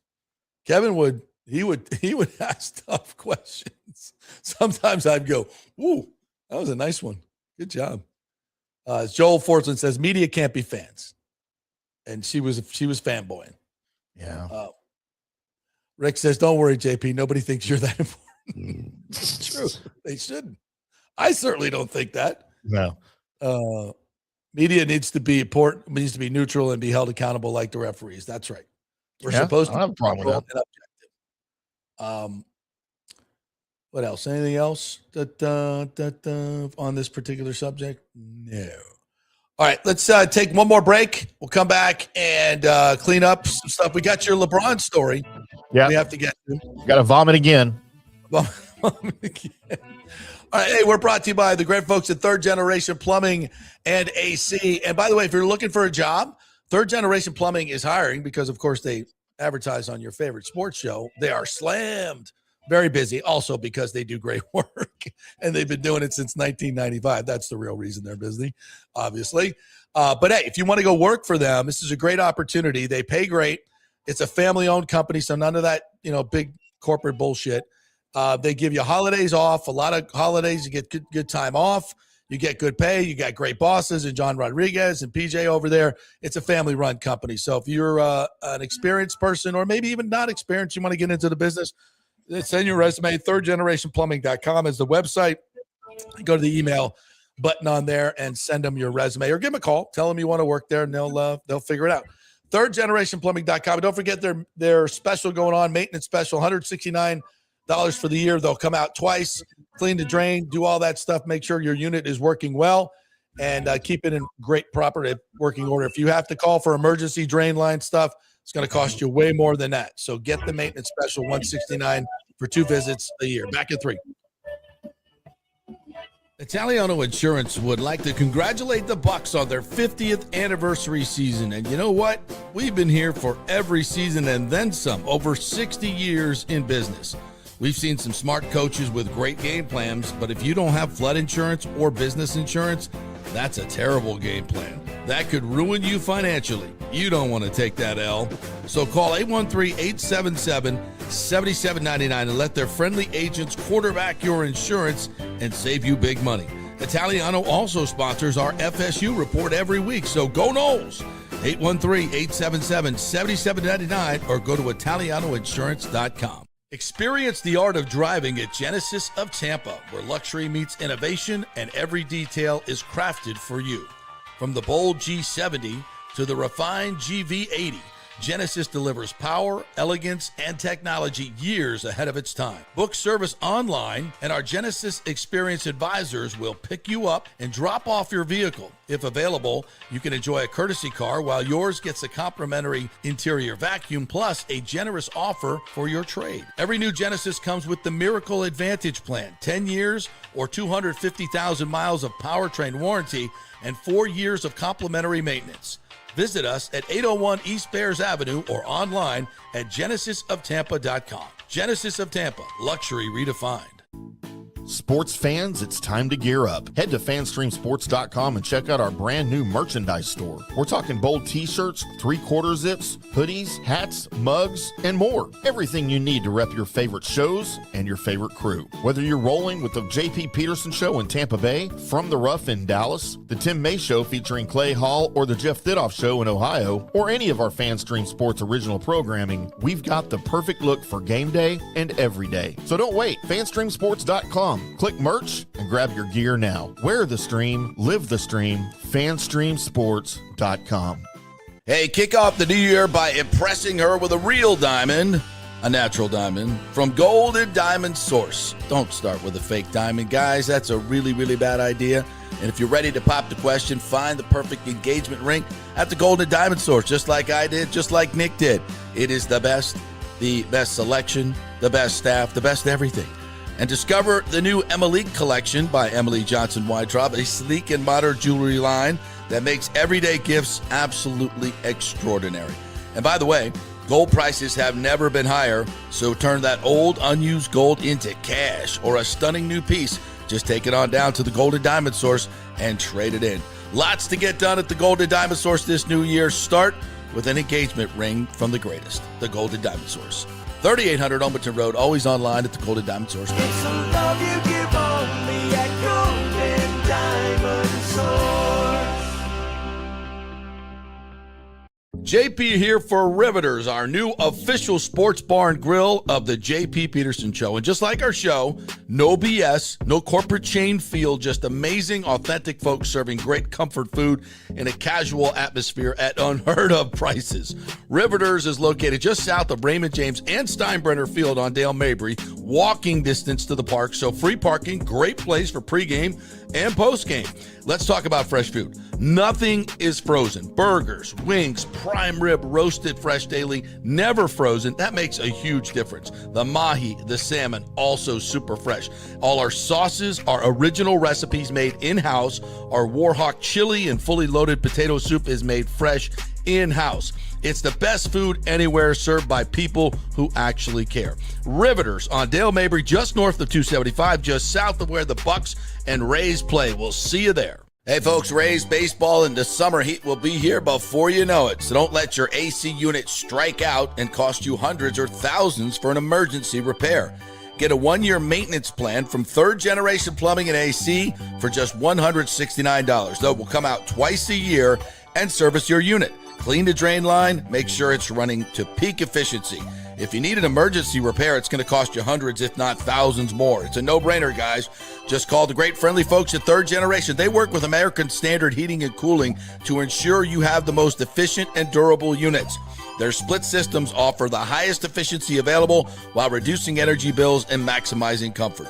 So choose my guys, John Rodriguez and PJ at Third Generation, along with American Standard Heating and Cooling. Don't wait for the emergency that'll cost you thousands. Call Third Generation Plumbing and American Standard. 813-961-8024. That's 813-961-8024 or thirdgenerationplumbing.com. Let's go. Right now, back to the show on FanStream Sports. All right, welcome back to the JP Peterson Show, brought to you by the great folks at Italiano Insurance. Don't forget to do your insurance checkup, which we do each and every year at the beginning of the year. Is always a good time to do it. Make sure you have business insurance. If you have a small business, make sure that you have flood insurance. If you have a home, make sure you're getting all the discounts on your home insurance. A lot of people do not. 40% of you are underinsured in your home insurance. All those things can be taken care of by Italiano Insurance. They'll shop your auto insurance as well. If you have some questions about life insurance, which many of you probably should, they will take care of that as well. All your insurance needs under one roof and one place to get great customer service. Humans answer the phone. That's how it works at Italiano Insurance. Over 60 years, one of the best small businesses in Tampa Bay, Italiano Insurance, 813-877-7799. All right, Timmy, the floor is yours for your weekly LeBron hating segment. Oh, if I could do this every day, I would. I'm not sure that there has been a bigger douchebag in the history of the NBA than LeFraud James. Now look, for those that don't know, I'm not a LeBron fan. I recognize his basketball skills and talents and numbers. I will recognize that all day. No one on this planet but him can accomplish those things. However, my issues with LeBron James are his me first attitude, him single-handedly turning the NBA into a players run league, with his jumping from team to team, blah, blah, blah, whatever. And the arguments that he's better than Michael Jordan make me want to both vomit and diarrhea at the same time, because every argument you could ever make for that is invalid. That said, just when I thought LeBron James could not be douchier than he already was, JP, we have this. Have you heard about this? No. This is a patch, a uniform patch to commemorate LeBron James's unprecedented 23rd year in the NBA. Great accomplishment. Don't have a problem with whoever wants to recognize that. Awesome. Yeah. You know who's wearing this patch on their uniform? The Lakers? Nope. Everybody? LeBron James. LeBron Just James. him? Just him. He is wearing this patch, but not his team, just him.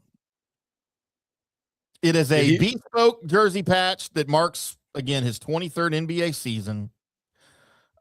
It's around, obviously you can see it's designed around his stupid chalk toss ritual piece of crap garbage thing that's the dumbest thing ever. Again, so every game, this patch is going to be removed very carefully from his uniform. Oh, and transformed into ultra rare Topps trading cards. Oh, now, of course, the moneymaker. The NBA approved this, of course, and they chose him to debut this patch in Sacramento, closing a loop between James's 2003 debut with the Cleveland Cavaliers and his current status as the league's longevity standard. So, I don't know whose idea this was. I mean, I do know exactly whose idea this was. I don't understand why, like, the Lakers as a team aren't celebrating this. Like, I don't even know that I would have a problem with that. Like, it's a thing. Like, I get it. Let's just hope and pray that it's his last 23rd season. But for it to be just him wearing it, and for it to be done for the sole purpose of selling trading cards, is just, dude, it is beyond me. I didn't even know how to approach reporting this. It's Nathan Elliott says the LaFlop patch will sell hot and fast, but it will depreciate as fast as his reputation is. That's interesting. And of course, the colors are the three teams that he's played for: the Lakers, the Heat, and the Cavaliers. You know, and then whatever. Like if they announce, man, the Lakers are wearing this patch this season, I'd have been, oh, okay, cool. You know, that's cool. But no, it's not the team. It's just LeBron. Joel Forsland says sports card industry has been ruined by adults anyways. What a joke. Blame this on the stupid industry. Yeah, and that's another thing. Like, I don't know anything about trading money cards. making merch. I'm not going to get that upset about it, but it is typical LeBron. Hey, listen, sure, he's making a crap ton of money off it from Topps, and you know, good for him. More money, more fame. What's he doing with that money? Supporting China. Yeah. Giving it all to China and North Korea. Yep. All right. And look, in the interest of, y'all say, well, you just bash other people. You don't ever bash yourself. Look, I'm not going to show underwear pictures, but I will share this with you, Peterman. Wow. Look at that. How about that? That is my high school graduation picture, JP. Damn. Wow. Look at that. Skinny tie. I've got the skinny little wrist gold bracelet that you can't really see. Yeah. I've got my little Casio watch on there. Oh, I do. And I've got I think it was a Swatch. Swatch, yeah. And then I've got my thumbs looped into my belt hoops, which I'd been able to see my belt hoops while I'm wearing pants like since probably 2005 or whatever. Where did you But go? yeah, this is 1989, and this look. All you guys are like, how does Tim get all the chicks? Yeah, It's there you because go, girls, right there. girls still Carries see that this picture guy. around in his wallet. Yeah, Said, I'm like, yeah, hey, look what I was. as a want a JC piece of Penney this? model. Yeah, give you some of that. So there you Nathan, go. Nathan says, I collect and sell trading cards for fun. It's hard to sell La Flop cards. Most people I talk to don't like him. Wow. Yeah, there has to be a level of that to buy it, right? Dang, Tim used to have the Riz. Says Yeah, Jay. I did, man. I was a looker back in the day. There you go. Yeah, I'm not going to get too upset about that, but it's just another money making, I would never do it. Hey, Michael LaRue says the Panthers will pick up Bryce Young's 5th-year option. That's great news for the Bucs. He's gotten better, but I will never fear him, but as long as we're running the Bulls defense. Listen, if you're gonna zero blitz me and I got all day to max protect and all I got to do is throw up a hang ball I could have thrown that ball, ladies and gentlemen. I literally made that play. Catch the ball, throw it 30 yards. Yeah, I can do that. And you gave up a touchdown right before. Who's the better quarterback right now? Is it Bryce Young or Trevor Lawrence? I feel like Trevor Lawrence. You think he's better? All right. Under Liam Cohen. Yeah. These last 8 games, with that run they went on, he's played really good football. And of course, it takes a while to get the system down. So I would say moving forward, I'm very, if I'm in that division, I look at the Jags as, that's a force to be reckoned with moving forward. They're going to get better. That roster was not great, but they're going to get a lot better. And with continuity with that offensive system, because of course your play caller's not going anywhere, they're going to get a lot better. And I would fear them. In fact, I want to tell Liam Cohen something right now. You keep your head up, young man. You keep your head up. You've done a fine job. And Duval, by the way. God, what an idiot. Look, and I also want to. You played the Duval card. I was like, okay, come on. So stupid. I also want to address this because we haven't talked about it. The Ben Johnson behavior after the Chicago win over the Packers. Oh, in the locker room? Yeah. Inexcusable. He should be fined from the NFL for that. For what? For what he said. You don't say that. What did he say? Well, I didn't see the whole thing. What did he say? He was running around in the number one. I hate head coaches that run around like an idiot in the locker room. I'm looking at you, Liam Cohen. I love it. Jumping around with your play. No, you are a coach. You are a person of authority. You are not a freaking player. It's okay to celebrate, but be authoritative. Don't act like a moron, dog. I love it. No, him walking around yelling F the Packers, but he wasn't saying F. Repeatedly on camera. F the Pack. You don't do that and still be a respectable head coach. That seems a little over the top. And did you see what he did in the handshake? Oh yeah. But that's because that was done to him last time. Doesn't matter. Be the bigger man. I'd be the bigger man. That whole thing tells me a lot about Ben Johnson. I agree. And I don't think he's long in the league. Listen, acting like that. Listen, after 4 years of Todd Bowles, I ain't going to complain about my coach showing a bunch of emotion and getting fired up with the players. I get it. I just had a massive problem with that. And you know what? The Bears are this year's Commanders last year. You know what? And Bears, I'll give you some leeway. If my coach is going to go out there and say if it's my chief rival and long traditional rival like that, and I just beat him I'm going to give you some leeway there. I'm going to in fact, as a fan, you don't think I would love to see Todd Bowles running up and down that thing saying F the Saints? Yeah, I would. I'd love to see that. But I'd love to see it. Bell says, JP, you definitely one of the best local guys. You have a natural ability with us. I definitely think so. Tim and JP, the way you mesh together, it makes it very natural. 100. Well, thank you. Well, thank you, Bell. Appreciate and that. since this is not a press conference after a game, you're welcome to come on here and say nice things. Absolutely. I can hear people go, oh, but that's okay for them to say nice things about you, but not to Liam Cohen. Yeah, right? Because we're a talk show. We're a dog show. All right. We're not doing a press conference. Time and place, people. Yeah. Again, I never had a problem with Colin Kaepernick protesting, but before the game, on the field, in uniform, representing the NFL and the 49ers During the and everybody national else. anthem of all During the things. national anthem? No. Time and place. Yeah. Time and place, folks. And again, wasn't the craziest, worst thing that ever happened in the world. We'll survive it. But people, I get it. And had he been a better quarterback in the NFL, he might still have a job. Had he wanted to play in the NFL. Oh, I think he wanted to play. He just No, he didn't want to play. just wasn't any good. disagree with that. He didn't he get I'd say both replaced of those by things are true. who did he get replaced in San Francisco by? It was some spare. I forgot. I'll have to go look it up. I forget. Somebody who's again not in the league either. Yeah. The Big O is here. Brother. We're doing a Big O show. Hold on, let me get it. I got to get your camera up here too. But you could talk. No, I can just talk, man. Yeah. Don't worry about me. Yeah, I got to get your camera up. I haven't talked to Hamm since last year. Has it been that long? This is last year, bro. It's been since it's been last 2 year. weeks. Hamm. By the way, Blaine Gabbert replaced Colin Kaepernick at quarterback as a coach's choice back in the day. How bad was He Colin did. Kaepernick to get replaced by Blaine Gabbert? Wow. Bad. Yeah. And he was bad at that particular time.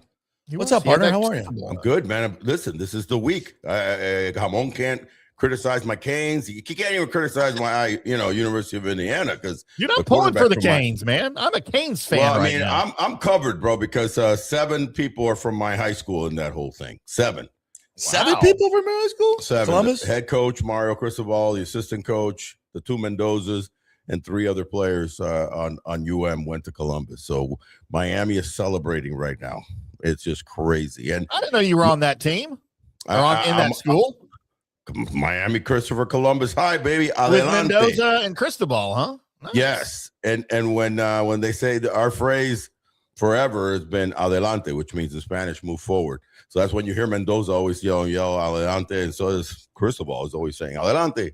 That's our Is that a private school? It's a private. It's like a Jesuit here in Tampa. Yeah, That's what I thought. It's an all boys Catholic school. Marist, while Jesuits is a Jesuit school. A Jesuit school, Yeah. correct. So it's funny because before you go, I was thinking of like back in when was the convicts and Catholics game? Late 90s? 88. 88, yeah. Was it that long ago? Yeah. Holy Yeah. shit! Yeah. And so I have a new nickname for for this game. It's not the convicts and Catholics. It's the juvenile delinquents and the grown ass men. Okay. All right. Juvenile delinquents because they're not criminals now at UM. They're just So like with Mendoza being from Miami. who you rooting? In fact, Who does to the Christopher point, Columbus alumni this is root the for? tie. Listen to this tie. Mendoza's father played football with Mario Cristobal in high school. In high school, yeah. Yeah, they were friends in Yeah, high school. they were on the teammates. same team. So Yeah. how did you end up with Carson Beck over Mendoza? Oh, Nelly. Yeah, Mendoza 'cause he was at a 3-star, California and he that's could've- why. Yeah. could have jumped. Yeah, they were both Yeah. in the transfer portal. They were both in the transfer. Well, portal. I'm sure Mario would rather have had Mendoza than Carson. I don't Beck. think anybody wanted Mendoza. I He was don't a think he was 3-star. that. Yeah. I mean, he winged it in Cal, but Yeah. I guess I They think thought Beck was better. for a system, of trying to kind of Well, they weren't wrong. to try Yeah, to they are in be the a national championship. control system, but it ends up being the Mendoza's as when you think of Beck, you think of like don't throw interceptions and can control the game. Mendoza's doing all that, so Yeah. go figure. But they are older. It's going to be a hell of a game. It's going to be a heck of a game, I think, and the atmosphere because of the fact that we know here, we had a Super Bowl with a Super Bowl champion, Yeah. so it's the excitement, doubles or quadruples. I still think there'll be more Indiana fans. What are you talking about? Holy cow! In I don't Miami even know. Stadium? They might not allow them in the stadium. It's like they might go like, let me see your. Oh no, yeah, you're not in. I don't know. We'll see. What? It's going to be mostly. You're being honest. You're It's going being to be mostly serious. corporate anyway. It's Dude. just like the Super Bowl. They're the most of the tickets go to the corporates. JP I mean, Michael obviously- LaRue makes a really good point here. Mendoza can't be that good. He lost to a 2-win FSU team last year. Wow. He did. Although I remember that game. Oh, they did. They got, beat. but Cal? but I think they doubled FSU in yards. They were in the red zone like 6 times, and he had a lot of bad luck. He made some bad throws, but he had a lot of bad guys were fumbling the ball. Okay. Like we had no business winning that game. Really? Yeah, like any other game that year. We had no business winning it. Yeah, it wasn't all on him. It wasn't all on him. It was a lot of good call on that one though. Yeah, but it's true. That's probably why you didn't go. They probably looked at that tape and said, "You can't beat FSU." Carson Beck, come on down. Come on down. Holy cow! All right, so we're going to do a Big O show. We'll probably start here in about 10, 15 minutes as soon as Tim gets everything squared away. So what are we going to be talking about? We're talking about, listen, what's going on in the AL East. Obviously, a couple of big deals already just happened. Bregman signing with Chicago kind of just shifts the paradigm of what's going on, what Boston's going to do. Yankees have done nothing, which is crazy. Right. Nothing. I mean, they have not added a major player. But there's still a lot of big boys out there. There's still a lot of big boys out there, and they still have a lot of big money. So we'll talk Bellinger. We'll talk, anything that has to do with the Rays. Where's Kyle Tucker going? Kyle Tucker is hanging pat, man, and right now is Toronto, Dodgers, Mets is what it's looking like. With the Yankees still go Mets lingering around, I have this feeling that Toronto is going to jump on that. That'll be weird if Tucker basically replaces Alonso, his plant high school teammate. That would be weird. Talk about high school connections. Yeah, and then the other one that's still lingering, which is weird, is Bo Bichette. So. Yeah. Where's Bo going to go? But all these have a direct tie to the AL East and what happens. The Suarez go over now to Boston to play third base. Mm-hmm. There's a lot of ifs that we can discuss and a lot of angles. And, and for us here, it's all about the AL East and what the shuffling is. So we'll break down the 5 teams, what they've done up to now. And that's, what we're going to be looking at. All right, Big O show coming. Big O, real quick. Since I'm not ever invited to be on your show to ask. That's not from me, buddy. That's not from me. No, it's. I got an appointment today. You guys want to do the show together? Look to the left, man. He's a leftist. Hey, I just wanted your quick thoughts on Skip Schumacher taking over a very young and depleted Stars Rangers team for 2026. I love that pick. I really do. I think that Skip Schumacher is a guy that he already had shown a little bit that he could be a leader, and I think this is good for the Texas Rangers, and he's a guy that could stay there for a long time. So you kind of need that stability, but he's also fiery. So we already know how when you're not have that fire, how it can affect some teams, the Bucs. Yeah, anyway, Todd Bowles never escapes. Even if Texas Rangers, even when we're talking baseball, Todd Bowles comes in the out of the left hook, out of nowhere. He takes it. I thought we were talking about baseball here, man. Baseball, man. Come on, dog. I don't need. It's got to come with the sweep. Drop your savage blow right there. Anyway, so you're good, man. I think you're really good. No, and the direction the Rangers are going, they're a very, very young team. They're sort of dumping their stars and they're older guys. Bruce Bochy was never a developer of talent. He was the guy that took the talent and got you where you wanted to go. But with the influx of young players, Bochy was no longer the guy. Plus, he's 147 years old and he's done managing.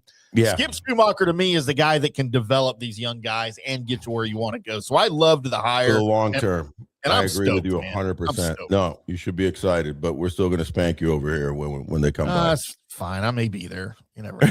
I hope to God. Yeah. Well, after you set up the show today, jump on in there. Come in, bro.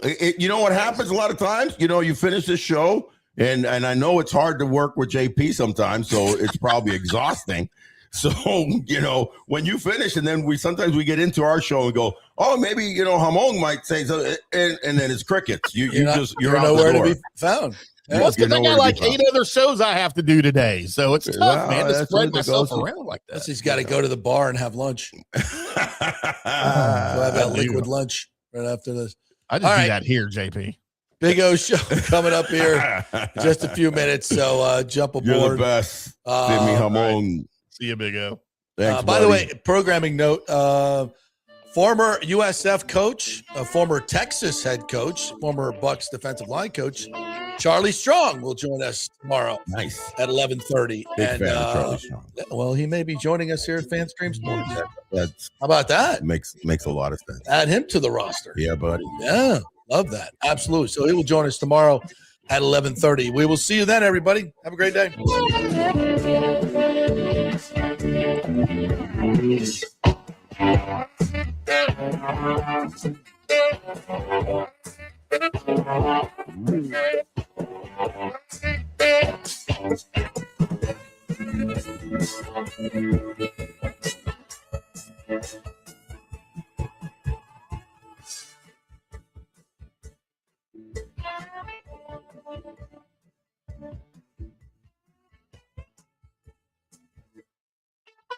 Thank you.